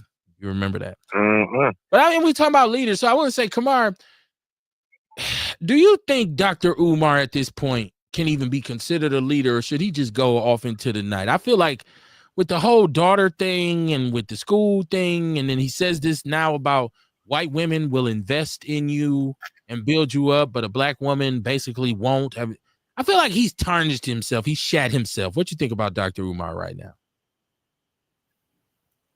Well, I think at this point, Dr. Umar could be a teacher, but not a leader. Okay. You know what I mean? Because it's too much stuff that done came up about him, that where his name pop up in the airwaves and shit. You know what I mean? Right. One day he fucking with Suki Hana. You know what I'm saying? Another day, you know, he talking about Queens and you know what I'm saying? This dude all over the place. So I think he could be a teacher at this point, you know what I mean? At a school. He ain't obviously he don't have the school. I don't know if he do or don't. I did see a video where they was in a gymnasium that was painted up like it was at a black school. But like I say, all they showed was the gymnasium.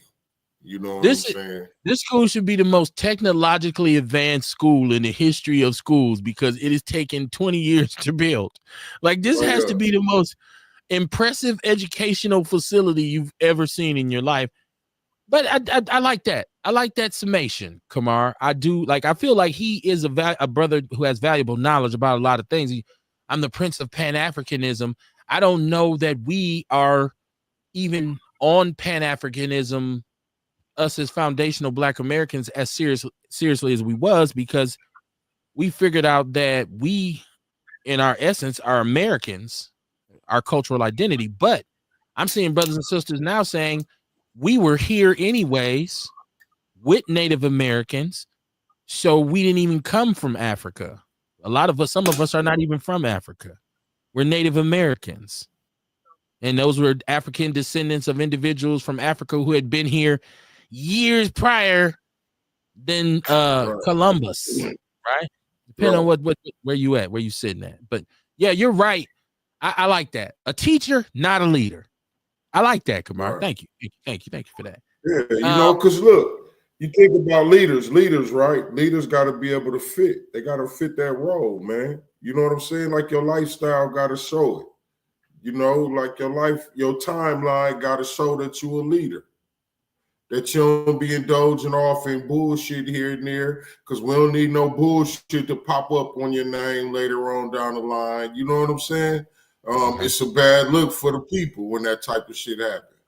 You know what I'm saying? So, yeah, to be a leader, man, you know what I mean? You really need to be that. You got to put that work in on your person. Traditionally, you know what I mean? To hold a title like that in the community, you had to be groomed for that. Like they raised you to be in a certain spot. You know what I mean? You see it on movies all the time with kings. King's the son he raised to be a king. They groom him to be the king. You know what I mean? They don't give him no room for failure. You know what I'm saying? They groom him to be the king.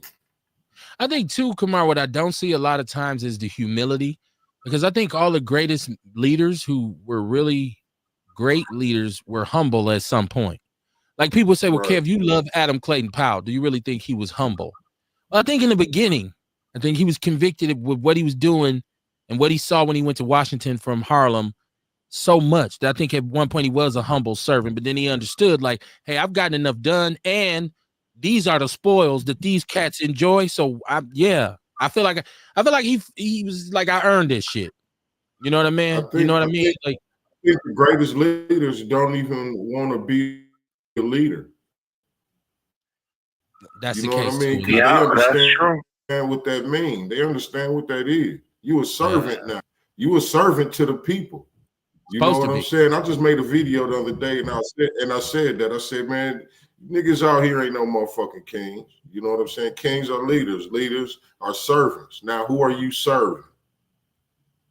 You know what I'm saying? Good kings are servants. Bad ones ain't. Exactly. And then not only that, you know what I mean? But I feel like they don't want to be the leader. They don't want that role because they're scared to let their people down. They're scared to let the people they leading down. I think you know what I mean? I'm worried that I won't be able to do it. You know what I mean? But ultimately, it's the people. Ultimately, it's the people that put you in that place. I think it's the glitter of gold, Kamar. I think once you fight so long and you start to get tired, man, you want to go home to a nice crib. You want to be riding nice, right? You want to say, hey, man, hey, baby, for all the sacrifices you made when I couldn't spend time with you and the kids or whatever, I'm reaping what I sowed, right? These are the benefits. It's my harvest season. But I feel like if you lose sight of that core humility where you can say, you know what, but let me give something back too. Let me make sure I'm still, an asset to the community as opposed to shit. I done moved out to Mequon and got me a mansion and I'm cool now. Shit, I mean, if your health, you get to the point you say, man, I'm done. I'm retiring. But I feel like as a great leader, you should have established an infrastructure of people to leave it to. There should be a transition process. Like, hey, I'm stepping down. Hey, like Kamar said, we had this brother. He's been my number 2 for a long time. It's his time now. We're gonna transition to him or her, and that's another mark of a great leader. Like they leave somebody to come behind them and say, "Hey, all right, I'm gonna keep this moving." So I just think we're not producing them, because the gist now is, and I got to get paid. I have to get paid, like, and you do have to get your money. But go ahead, brother. But to be honest, though, like with this day and age of dealing with black people, though, you're going to have people, because I be seeing it like lately, I've been seeing, I think somebody be putting in the People News Network and shit. When people try to discredit, like say they try to discredit Jasmine Crockett, they say she's not the ghetto that she portray herself to be. She went to a prestigious school, and like they'll try to do everything to try to tear a person down. And basically, like Kamar said, you open yourself up. And basically, you being sacrificed, and your people not gonna be there. You know what I'm saying? To hold you, to have your back. Like when Martin and Malcolm died, motherfuckers tore shit up. They was ready. You know what I'm saying? Nowadays, then we don't have enough people that have this knowledgeable. Because they see a lot of things, and see, I think that's where a lot of people mess up at. And I hear it sometimes when we talk about slavery and this, that, and other. But it wasn't that long ago. And people, into their eyes, Martin and Malcolm was a long time ago. But Martin Luther King was assassinated in 1968. What was that, almost 60 years ago? Because they just celebrated 50 years ago in 2018. That wasn't that long ago. 57, I believe. 57 years ago. Yeah, that wasn't that long ago. But in people's mind, that and I'm not gonna say everyone, because people like you and I and Kamar and like Mother Jenkins, they know, but the younger generation don't really understand that wasn't that long ago the king was assassinated. That wasn't that long ago when you seen strange fruit, not the sun, but you seen people hung, and these people going to these lynchings. That was in the 60s. I was just reading about some guys in Virginia that was executed in 1952 because a white girl said that they raped her. Well, what I'm saying? I don't think we even have to go back that far. I think what we can look at right now is the systematic murders of young black males by, in a lot of cases by another black person. But what you're doing effectively is erasing the future when you kill a young man or a young woman. You're especially at 14, 15, 16 years old, because you don't know who these individuals could turn out to be.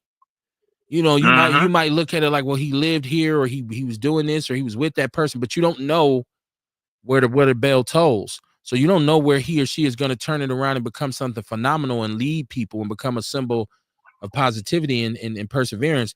So when you talk about all these youth, and like we are to the situation where we got to actually build a youth prison, not a group home, not a boys' home, a youth prison. You know what I mean? So I think anytime we have this kind of thing going on with young people, I think that vacuum for leadership is just going to get wider and wider. But I do want to, once again, shout out to all the young black males and young black sisters who are doing the right thing, because there are a lot of them. They are aspiring to be great. Now, what's going to happen is, in this process and then on this journey, there's going to be a lot of things thrown at you in terms of adversity and obstacles. So, they say youth is wasted on the young, right? Like, because you don't really know shit when you're young. You're trying to figure it out. When you old and you know enough, then you say, but my goddamn leg hurt. Man, I'm tired. I'm going to take me a nap. Like, you start running out of time for the bullshid when you start to get older. So, that's why it's important that we are connected as the older generation, the middle-aged generation, and then the young people. Right now, I don't necessarily see a connection unless it's through sports. A lot of times, especially with young black males, that is by and large where you get the most interaction from them as youngsters. But you discover very early as a peewee coach that little kid you had when he was 12 and his mom and all his aunties and his Daddy was home, fresh home, and they was in the stands with his picture and all that. By the time he a junior in high school, ain't no telling what he got going on. And them people ain't in the stands when you go to his game then. So I've seen a lot of them crash out. And you look and say, man, that kid was cool. That was a good kid, man. I liked him. When you see him go to gym, my son is friends with a lot of them, so he sent me their mug shots. Dad, look, remember him? He was on this team I played on. And I can only say, that's why I be on your ass to stay out of shit, stay out of Milwaukee. That's why I sent you off, because I didn't want you to be here in this pit because it's eating our young. Mama Jenkins said yes. She's talking about fella. She said they were black, District 7. I remember them. They used to be in the summer, especially. Be all up in the alley. People like, damn, the police over there partying like that. Earl Henning said, great day, my brothers. Chocolate milk, love us. Here's a sidebar for y'all.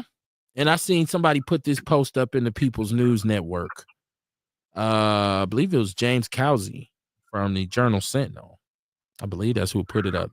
Said there was recently a study done on kids who have ADHD.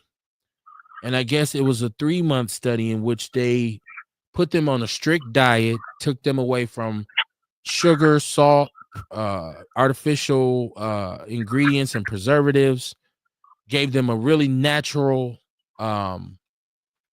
the food that they ate in terms of their diet. And they said after 3 months, 72% of the kids no longer qualified as with an ADHD designation. So here's another problem that we have with our young babies in school is, I have to say it, some of these kids represent a check for mom or dad or mom and dad or whoever's taking care of them. You're going to get that SSI check because you have a diagnosis, but you got to take medication. So you're not changing the diet. You giving him pills in addition to all of the bullshit. And you wonder why we get what we get by the time he's 17 years old, Kamar. So we're doing this to our own children. But after just 3 months, 72% of these kids no longer had ADHD symptoms. And that's just diet-based. That's crazy. I thought that'd be something you'd get a kick out of. Well, it's not crazy. I was just going to say it's not crazy. I mean, you know, this is the thing we've been preaching for years. Same information. Months? You know what I'm saying? Well, After I mean, hey, look. In 2 months, you can reverse diabetes. Okay. Eating straight vegetables and fruit. You can reverse diabetes in 2 months. High blood pressure too. The hell Dion doing? Making That's a grilled the whole cheese. thing. That's the whole thing. You know what I'm saying about doing it? Like you resetting your body. You giving your body time to reset, and you feeding it what it needs to do. Okay. I just thought 3 months was crazy turnaround time. Yeah, I thought that was like, damn. Changes happen when you go drastic like that. You know what I mean? Changes happen fast like that. Okay. Mm-hmm. And then to put it on top of this, what we've discovered now is how many schools are we up to that they found lead pipes and poisoning? There's 6 elementary schools, I think, now. And I feel like they been knew it. They just ain't addressed it here now.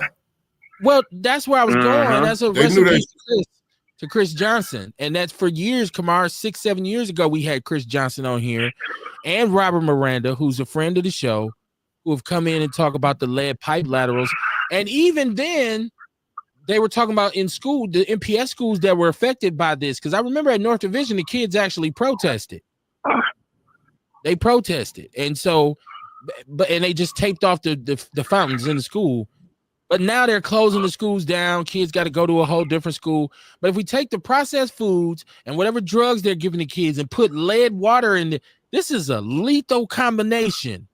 No wonder these kids is just wilding the fuck out. It's like, what's wrong with you, boy? So once again, if you have a leader, if you have the right leadership in place, some of this stuff, I don't know if it can be prevented, but you can damn sure combat it. Like I feel like we are under attack, but there's no counterattack. So we start talking about we're bombarded with problems, but we ain't fighting back with solutions. we're waiting on this city, on our leaders to provide something that they're never going to provide. They're never going to come. At this point, the set of leaders that we have are never going to come back and say, hey, here's how we're going to address this. So we got to figure out something different, Kamar. We got to come up with some different solutions, man. There's something, they say something got to change. You know what I'm saying? Well, I mean, you know, it didn't, like I said, they know that it's been like that. They knew it was like that. The shit was lead when they built the motherfucking buildings and shit. They knew it was lead in the paint. You know what I'm saying? That's why I say they knew it. They just never addressed it until now. Like, think about how many old ass buildings. Think about, that's what I'm saying. Think about how many, I was just talking about this earlier today. Think about how many old ass buildings in the city. You know what I'm saying? That was built a long time ago with lead pipes, lead paint and shit. You know what I'm saying? Nobody give a fuck about. Ain't nobody ever think about. Like the different old ass churches that's downtown and shit. I bet you a lot of them motherfuckers got that shit. But so once again, years ago, this was being discussed out loud, and we allowed Mayor Barrett to say, hold on, no, it was the paint.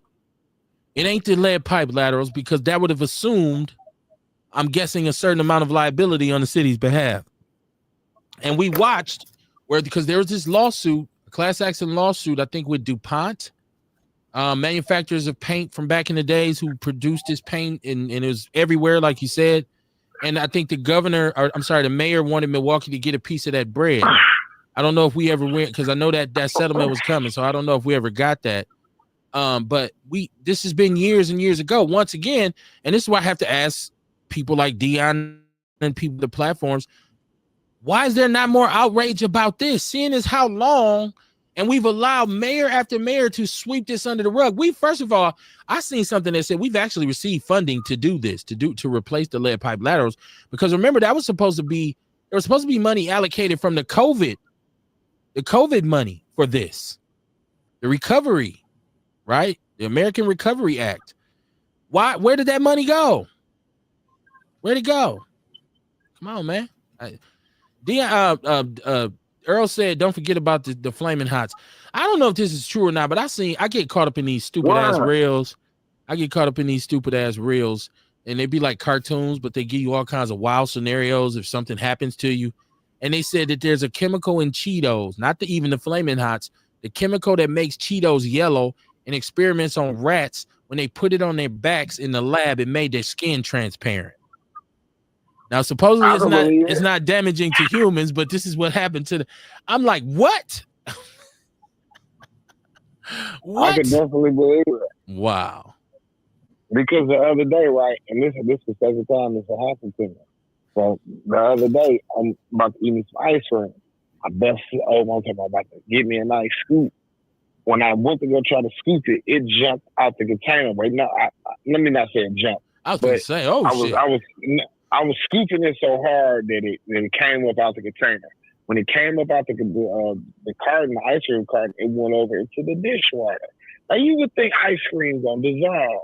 Shit, the ice cream didn't dissolve. I was like, what the fuck? Because it happened to me before with some sherbet ice cream, and this happened last year, I think, when we had these storms over here by Silver Spring and our power was on, and I ate the ice cream, but then I ain't want it because it was mushy. And when I put it in the water, and I ran hot water on it, do you know that ice cream will not melt? So a lot of this food that we eat and a lot of this stuff that we eating ain't really authentic. You know, it's something. It's artificial and things like that. And we taking these substances and we putting it in our body, and they causing cancer and other things. That's why I hear a lot of people say this, and I truly believe it. It don't be so much as a white.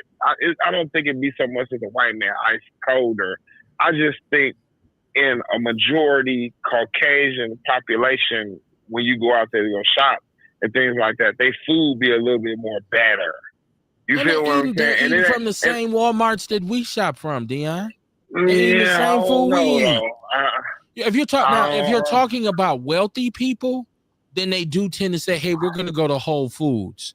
They start making decisions. So yeah, in wealthy communities, there may be a little bit cleaner eating in terms of some of the food that they get from, natural foods. But do you know how many fat, obese white people that eat the same shit that we're eating? This ain't just a black thing. This That's all trailer this park is trash. well, I mean, you think that's what makes up the majority of white people? The majority of white people ain't rich. It kills me that black people think that most white people is rich. That is so far from the truth. Yeah, you're correct about that. I definitely agree with you on that. They eat the I don't same know. McDonald's. They eat the same Burger King. They eat the same Taco Bell. They all this shit. When they go in the gas station, they probably got everything we got except for pork rinds, and a lot of times they got them too because they like those as well. So yeah, I don't eat none of that garbage. I'm talking about going to like what you call that, like wood. Yeah, but women sell the same shit, just sell more of it. The women's at Waukesha is a little different than the women's out here. Okay. Metro Market is a little different than Pick and Save. Yes, it is. when I went to Pick and Save yesterday, and I was looking for some okra because I made some gumbo. I didn't want a big stupid ass bag of okra. I wanted a nice little bag. But they only had one size okra, one size bag of okra, and it was only made by one manufacturer. I couldn't even think of the name of it. But it was only made by one manufacturer. Now, and the frozen food section where the vegetable was very small. I'd say maybe 3 or 4 doors. It wasn't exuberant where you could go get frozen asparagus and just all type of frozen vegetables, and it was just like 3 or 4 doors. I don't even. You must have been at Pick and Save on North Avenue.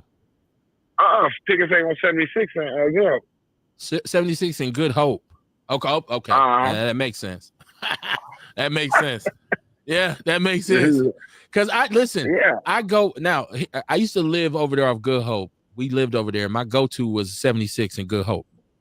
And years ago, the vegetable section, the produce section was much bigger. It was way more. The store was way more, like you said, with fresh vegetables. They even had the salad bar where you go in there and make the good $13 salad with the chicken and all that kind of stuff. No more now think about it. Not in that store. But guess what? I go to Metro Market primarily now because of where I live.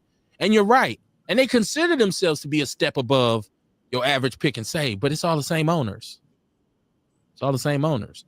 And I can tell you, there's enough junk food in there. It's a lot of bullshit in there. And it be white people. The funny part is the gym is next to it. So you see a lot of people come in there after they work out and they trying to buy, the greens and all this kind of healthy. It's like, oh, okay, that's cool. But it's the same shit. Obesity is a problem in America, not just with black people. There's fat people everywhere. You talking about the grocery stores. You know what I'm saying? The ones in our community. I think one of the big things is that, we eat different, so we buy different shit too. You know what I mean? Yeah, you go to the store with sales. I go to both Woodmans, right? I go to both Woodmans.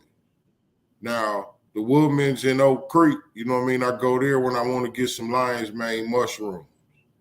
Okay. They don't sell them in the other one. You know what I mean? So it's like different shit that people know is healthy. You know what I mean? They may not know in our community. So the grocery stores ain't going to buy certain shit. They don't order certain shit. You know what I'm saying? So like you talk about how the Metro, how it used to be so big and vast, you know what I'm saying? Well, the thing is, the people ain't buying that shit. They buying the bullshit out the motherfucker. So the produce section gets shrunk, and they already sending us the worst at the bottom of the barrel of the shit. But you know what I'm saying? It's like a supply and demand thing. Our people ain't eating healthy, so the stores ain't gonna supply healthy. If our people is eating processed food, our grocery store is supplying the processed food. That's why I can go to Food Town on Fond du Lac, and I can find hog head cheese, and I can find neck bones, and I'm for real. Niggas been wanting to go there since forever. Right, so I go look. If I'm getting ready to grill and I want rib tips, I go to Midtown. If I want rib tips, I go to Midtown. If I want corn like veggies and stuff like that to throw on the grill, I go to Metro Market. So it's consumer habits. You're correct. It's like, why would I buy these kinds? They're not gonna buy this shit. We'll just get them some Flaming Hots. It's like, man, that motherfucker. If I want a whole ass meat deal, I can go to the hot spot. I know Vince Tony probably listens. Go to Fast and Friendly. Spot. No, you go to Fast and Friendly. The meat deals be off the chain. Yeah. You be buying meat from Fast and Friendly. Keep it real. No, you know what? I went to Fast and Friendly about 8 years ago because it was a Sunday and my wife's whole family was up here. And I wanted to grill. And so my son and I, we set out on a mission. And the meat store out here, I forgot what it's called over here on Burleigh, on like 80 Bunzel's. They was closed, right? They was closed. I went to Metro Market. They didn't have baby backs. And I went to Walmart and they didn't have baby backs. So we went to Fast and Friendly and I bought like 8 slabs of baby backs. So I did buy some meat from there one time. So, but that was like 8 years ago. It was after that when they found the rat, when the rat was chilling in the meat counter. That was after that. Man, that probably was the same rat. One of his lineage probably. He grew up on that shit. Hell yeah. You know what I'm saying? Mama Jigga said it's a bitch out here on the ground fighting for justice and peace. JFK said he taking the color out of food. That's right. He is saying that. He's challenging them. She says some of this shit people eating is danger. Look, we all went to these antique ass schools and drank out them rusty ass bubblers. Look at Seaford Elementary School. That was my first school, and I'm 73 years old. And I guess every child there is lead infected. Well, they've been exposed to it.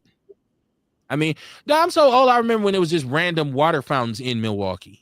Like on certain corners, depending on where you would be, it'd just be a bubbler, and you just go up there and get you some water. We used to go to the playground in the summer. You walk to the bubbler and a big ass copper bowl, and you drink out of it until the people start pissing in it, and then everybody's like, "I'm not drinking out that shit no more." It was a water fountain. Man. No, it's a bubbler. A fucking bubbler. It's a bubbler. I'm from Milwaukee. It's a bubbler.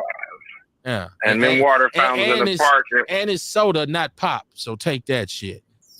It's soda pop. Soda. And it ain't no ATM. It's a time machine. While I'm going, god damn it, I'm from Milwaukee. This is Milwaukee shit. ATM is automatic teller machine. It's a time machine. He invented the shit. That's what it was called. TYME. Invented right here in the city, buddy. That's right. Time machine. Take me to the time machine. Give Milwaukee credit when it deserves it, man. Okay, so I don't know. I guess it's 9:30. It's we can get out of here tonight. But okay. More often than not, I'm critical of Charleston White on the show. We've had this discussion. I know it's not for nothing, but since we're talking about leaders and influence and this kind of thing, and who's saying what's relevant and who's speaking to the real issues that we deal with in our communities, Charleston White, the footage of him as a 16-year-old in court testifying against his friends who they were all involved in a murder for some starter jackets, murdered a white man for some starter jackets and some ball caps, I guess. He is confidently sitting on the stand saying, he told the whole, he snitched. And they said he's been going back every year to meet with the parole committee to keep the other cats from getting out. And it's not for nothing, I know, but what more do we need? And he came back and said, so what, you seen me snitch? This ain't new footage. A lot of people knew about this. I've talked about the case he caught. But he came back and said, so what? He always say you snitch. He came back and he said, so what? He called himself a snitch. My bad. He said, I did it. You seen it, but I'm still rich and you still broke. And I'm still going to get booked. But you know what though? Oh my gosh. He is definitely the prime example of a mole, because I don't think it's people like you and I, everyday people, that listen to him. I just really don't. Okay. You know what I'm saying? Because morally, he's a bankrupt guy. Okay. But white people push that narrative though. You know what I'm saying? They pushing him. It's something behind him. Because he's watching him. No, I think white people pushing him, man. People like us, we was just talking. Hold on, Dion, check this out. Hey, we was just talking, me and Kev was just talking about this on the last show. We was like me and Kev, you know what I mean? I see this shit now, I scroll right past this shit. You know what I mean? Because I know it's going to be foolish. You know what I'm saying? I know it's going to be something silly. I know he's going to say something where he trying to trigger a bunch of people to talk about him. You know what I'm saying? He already done said this is a persona he made up. Okay. You know what I mean? Us, it don't bother. But I'm telling you, it's ignorant people who he still rile up. It's ignorant people who still like to watch him and hear what he finna say next. That's why these motherfuckers paying him to be on their shows. People are actually paying him to be on their podcast. White people ain't pushing. I don't know. I think myself, this is my opinion. I think it's white people. I really do. Well, okay, well, hold on. No, you said wait, hold on, Dion. You said white people who what? White people who white people listen to him and white people backing and pushing him. What's that other guy name? I don't even listen to him. What's his name? Stephen A. Smith. Stephen A. Smith. Is he king of ESPN? What are we talking about? Yeah, he always said. No, I don't. First of all, I ain't got cable to watch ESPN.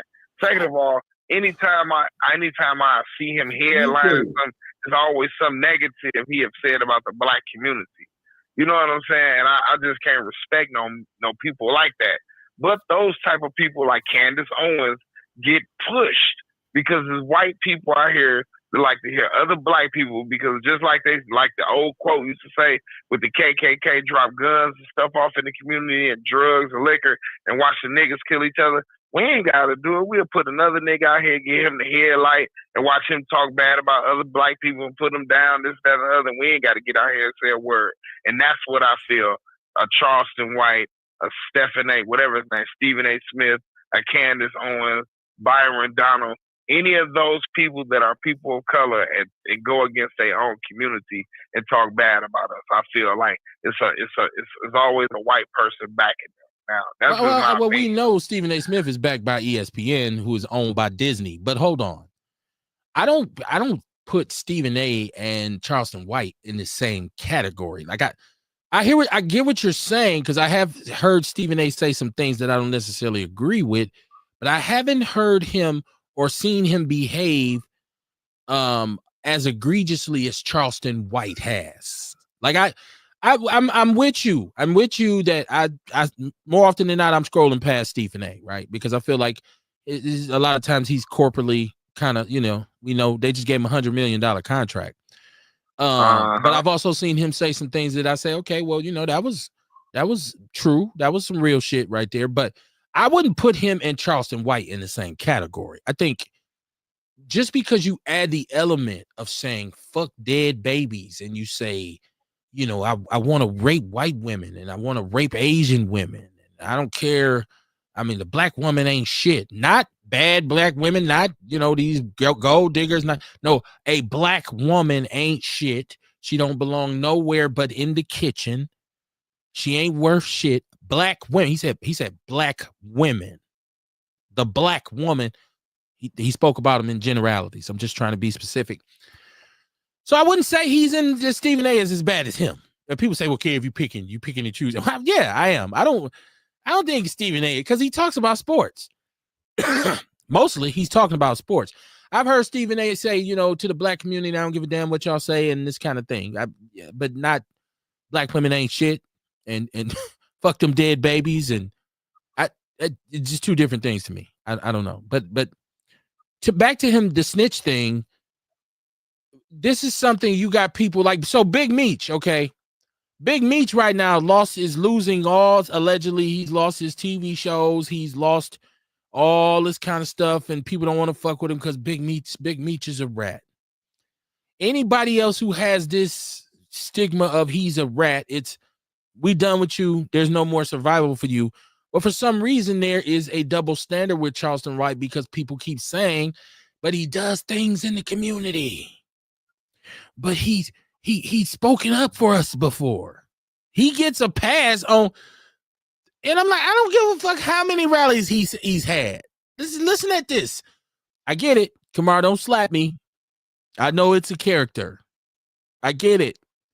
But it's a character that's gone too far. And he should get a reminder that we are no longer interested in the character. Whatever shock value you was trying to provide, we get your point. You got to do something else or get gone. Now, I know he's not going to do that. I know, he's I was listening to a bunch of different people in the Podverse talk about it, and they were saying, well, some dude snatched his cell phone one time and he called the police on the dude right there on the spot on the film. Like, they showed footage of him in the parking lot calling. Like he said, like y'all said, he said before, hey, man, I'll call the police. So after I start some shit with you, and then you come at me, I'm calling the police. Okay. Ain't that the worst kind of motherfucker? Why are we giving him any attention? This is like the worst. This is the nigga you don't want to ever be around.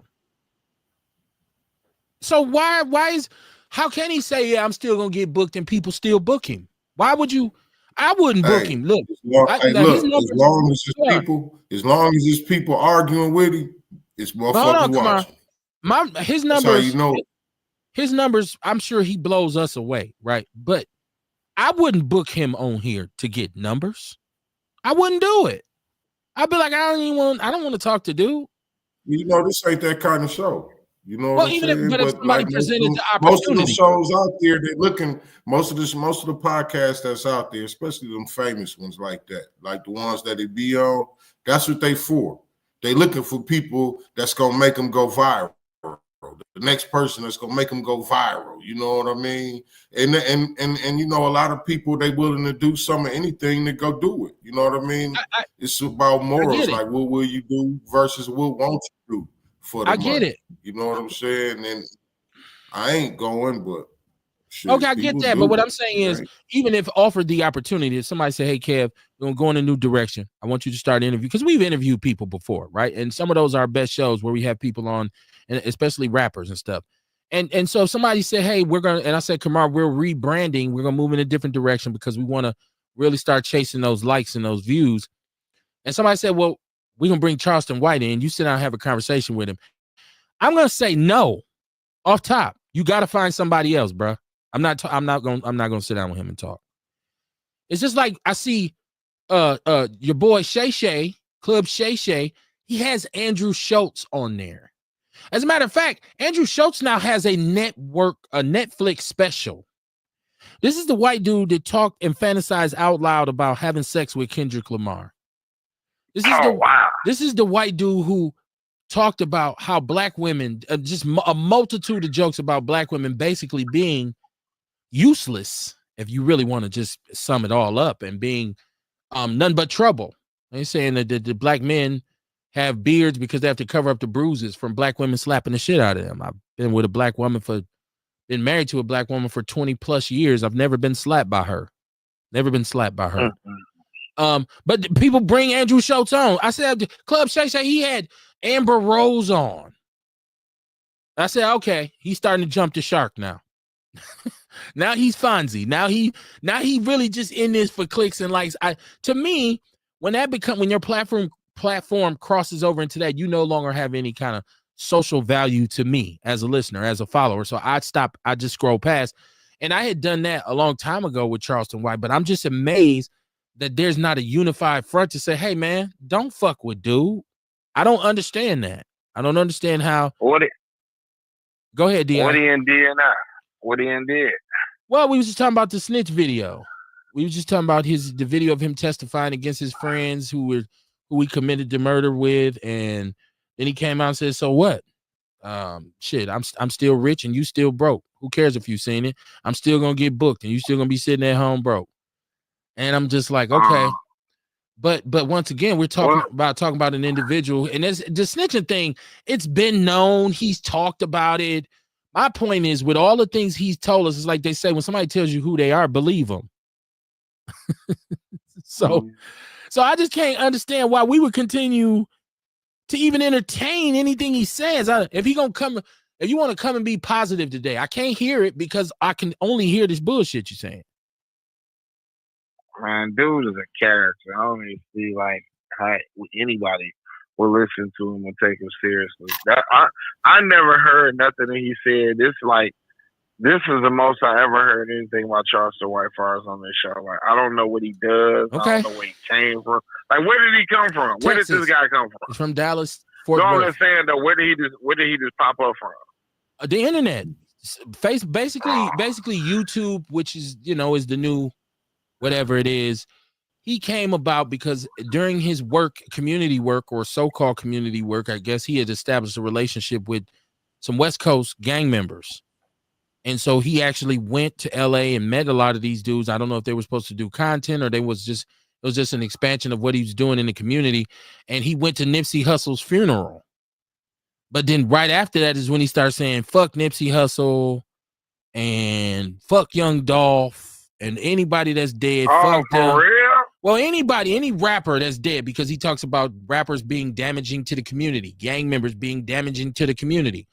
Understand that, because on here, Kamar said, if you are counterproductive or you're damaging the community, you need to get the fuck up out the community.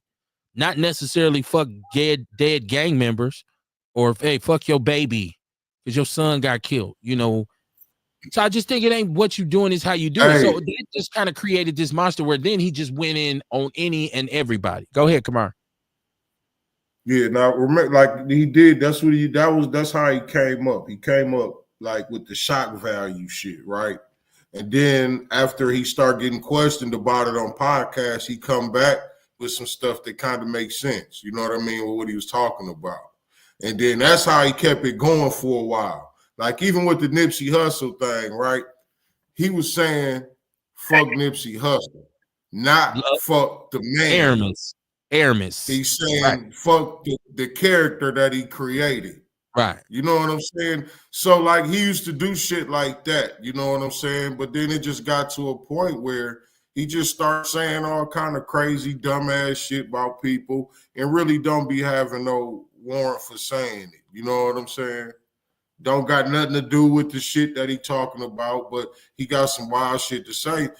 But the thing, like I was just finna say earlier, when we got to stop talking and saying we, because see, it's them. He ain't talking to us. He talking to the people that's listening. So it's like, why do y'all keep giving them this action? You know what I'm saying? Why do y'all keep doing it? Because that's what's keeping them going. That's what's making people pay him to come on their show again and again. Because of just the people that's following it. We ain't following them, but it's people that's following them. So it's like, how do we reach the people that like all that wild, dumbass shit? You know what I mean? Wake up and start catching it when they see it. You know what I mean? I think that's what it's about more so, because shit, it ain't us that's feeding them. It's the motherfuckers that's with the ratchet shit that he doing that's feeding. Yeah, but even with his rise to prominence, I don't see and I don't know, because I think he's created situations for himself now where it wouldn't be safe for him to do anything in the community with kids. I think it's very unsafe for him to be out and about anyways around other people, because you never know where it's coming from. I'm not wishing anything on him, but I think you reap what you sow. And I think, well, no, I believe the universe got a way of giving you what you asked for. Well, I don't know whether it's now, whether it's later. We don't know, because and people can say, well, niggas ain't gonna do nothing to him. They ain't gonna do nothing to him. They ain't gonna do nothing to him. But they've done something to everybody. And I'm not saying niggas. I'm saying people. You think about. I go back to Kingfish in New Orleans way back in the days. I go back to just look him up. Huey, look up Huey Kingfish, the Kingfish Huey in New Orleans back in the day. It's very powerful. Had risen, had it just blew up, right? But I look at all leaders. I look at crime bosses. Hell, I look at Pablo Escobar. You see what I'm saying? Like, anybody can get it. This dude is not that invincible. He's not that invincible. The CIA killed Pablo Escobar. Well, there's a mixture of people who killed Pablo Escobar. I'm just saying, at one point, you wouldn't even thought of doing nothing to Escobar. Huey Long is the Kingfish. If you want to look it up, you want to know what I'm talking about. Look into Huey Long, the Kingfish. It's very, very old, but it's a story about somebody becomes very powerful and gains a whole bunch of influence. And for a time, it seems like they are untouchable. But then, like I said, the universe got a way. It has a way of saying, hey, man, is this what you've been looking for? because I found it in the back. Here it go for you. And you just say, whoa. Dude, You know what I'm saying? these So, motherfuckers. I mean, and you don't know, like, remember The Wire? Okay, this is me on a Monday night, y'all. Remember The Wire? Y'all know who the baddest motherfucker on The Wire was? Omar. Walked down the street whistling, dope dealers, D-boys, gun runners, hiding. Closed shop, closing up their spots. You know the irony of Omar's character? He was killed by a little boy. He was gang real life too, though. We don't know. We don't know what that brother was a hell of an actor, but he did play a lot of gay roles, and I was always confused by it. Like, why is he always? And he's really gay. Like, he don't just like confused. Right. Well, no, I'm saying in the movies, I seen the show one time when he just kissing another man. Like, it was just. I said, oh shit, this ain't Omar. But then you think about it, Omar was gay. So, but I'm not talking about that. I'm talking about his character. And look at all these stories that we hear about these dudes who became these big, powerful, and eventually karma comes to get you. Get in the car. Let's go. And I don't know what his will be. I'm not trying to speak anything on him, but I think anybody who's tempted fate in that regard, they've always suffered. Mm-hmm. I've never seen anybody who walked that line like that and didn't eventually pay for it. Who's still alive and thriving now that walked that line to that point and is still around or still doing well, or they ain't in hiding? Like, I don't know of anybody. Usually, and being in Milwaukee too is so small that you really never had anybody out here who just dominated the city, because usually he got killed. Like, Milwaukee kills bullies, right? Like, we knew some dudes who had a rep for a minute and it was like nobody fucking with him, but eventually, they found him, y'all. They found him. So I've always grew up with that mentality. Like, and I guess it's different in California and different in New York, and where there's people who kind of live this life forever and they escape unscathed. I don't believe he will. I think he's made a very dangerous, created a very dangerous situation for himself. But what do I know? I'm just a podcaster from Milwaukee. Y'all got any thoughts on that before we even move on to anything else, or is it just like, oh well, kind of waiting? You talking about Charleston White still, right? Yeah, I'm just talking about fate coming home. When you really push that line like that, usually it's a price to pay. You muted, Kamar. Yeah. Definitely, it's real. You know what I'm saying? You live a certain lifestyle, you get certain fates. You know what I'm saying? You live certain lifestyles, you get fates. If you out here robbing motherfuckers and shit, you either finna go to jail or you gonna be dead. You know what I mean? You do certain things, certain shit can happen. Mm-hmm. And somebody might say, well, he has way more numbers than you. There's a lot of things that do more numbers than me that are dumb as fuck that I see out here all the time. I'm just not looking for attention so badly that I'm going to compromise my integrity. I would just leave this shit alone. I would just say, nah, I'm not one of those people who, I've never needed approval from people like that. I've never wanted to be accepted. Like, ooh, I can't wait till they see this. Most of the shit that I do for me. Most of the things I do because I like them, not because somebody else is doing them, right? That's just how I am. So all likes ain't good likes, but if that's what people say, this entertainment, Kev, at the end of the day, get your money and all this, go ahead, man. But I just say, you reap what you sow. You reap what you sow. And it's like any hustler say all money ain't good money. Because I fucked around and took some, they'll say I did some business with somebody I shouldn't have did business with because I was trying to get more money. It fucked me up. So, with that said, man, we'll be back Wednesday, man. We'll be back Wednesday for another edition of Outlaw Radio. I'm going to make sure that we do 2 shows this week. Kamar, okay. You got anything special you coming up, Kamar, this week? Nope. The House of Vitality. That's the only special thing I got. It's all week. Okay. Dion, you on your new grind? I see you was in Memphis. You was in Memphis last weekend, right? Yeah, I came back today, last week. Yeah. Okay. It was a week ago today I came back. Okay. I just be still seeing the picture, so I'm like, okay, I didn't know, but man, I'm just chilling, man, trying to, hold my head down and walk this tightrope.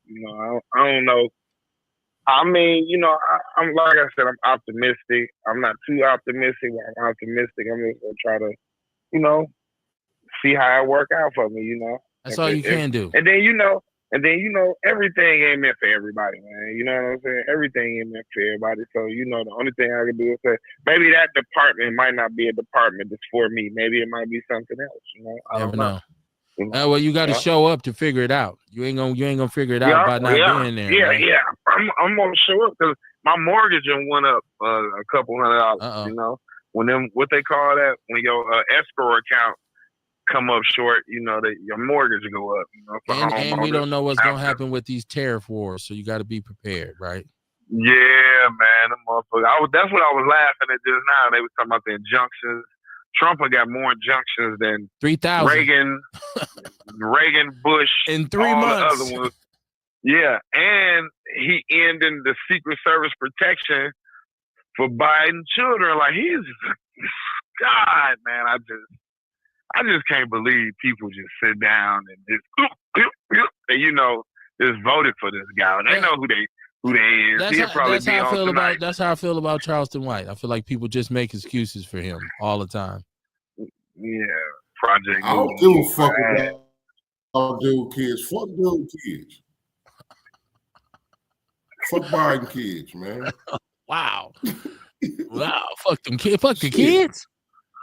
Fuck his kids. I mean, but see the thing about it though, the motherfucking crackhead. You know what I'm saying? He got caught with crack in the White House. Didn't get no trouble. He got a pardon. Hold on. Hey, hold on. He got caught with crack in the White House and got a pardon. He didn't get a pardon, dude, man. What do you need? Security. He got a pardon. He got a pardon because he it was his crack under the influence. Well, however, listen. Okay, he bought some crack under the influence. Right. No, he bought. Fuck him, man. We got kids. Our kids don't get no protection. We just talking about. Hold on. Bar 107. All them motherfucking kids up there ain't getting no protection. The police couldn't even be there. They can't even get a squad car out there for let out. Fuck dude kids getting motherfucking CIA security and shit. What's them girls' name? What's Obama kids' name? Melania and Sasha Trump. Obama. Yeah, I mean that's part of being the president. It's supposed to be. You get a lifelong. It's supposed to. Yeah, that's part of it. Yeah, that you get a lifelong. Yeah. The Secret Service protects you forever. So it ain't like he's getting something that's given to him. This is part of the president. These kids never gave a fuck about us. I bet you his kids don't give a fuck about our kids. I don't know. I don't know. Well, I would tell anybody, anytime I've encountered anyone, my experience, especially working with youth, is to always tell people, and I find myself now having to reiterate this, is in life, there's only two things you can absolutely, without a shadow of a doubt, control. Mm-hmm. One is your attitude and one is your effort. And you need to take a look at, when you're in a situation that's not working out, which one of those things is affecting you the most. Because sometimes you're in a place where Dion said, like, everything ain't for everybody and your attitude is fucked up. And sometimes when your attitude is fucked up, your effort is lackluster. Sometimes you're in a place that's a little bit too demanding for you. So your effort is low. And so it creates a certain attitude because you have ineptitudes in terms of being able to perform the task. So you have to ask yourself, is my attitude straight? Is my effort straight? Am I doing enough? Or should I do more? Should I change the way I feel about things? Because I always tell brothers, you want to know how to change? You want to know how to get out the street? Change the way you feel about certain things. Change loving being on the block. Change loving the lifestyle. Change living, appreciating life on the edge. Start looking at the violence. Start looking at the victimization and say, this is wrong. I need to do something else. When your attitude changes, then your effort will change. I guarantee you. But more often than not, you just got to be the type of person that's going to be about it and stop talking shit all the time and get up off your ass and make something happen. Because if your criticism of the community outweighs your contribution, usually we just refer to you as what they call a coon. And you can Google that. I'll see y'all Wednesday, man. Peace and love, man. Y'all brothers stay up. Shout out to Dion. Shout out to Kamara House of Vitality, man. Get y'all some sea moss and get y'all some teas, baby.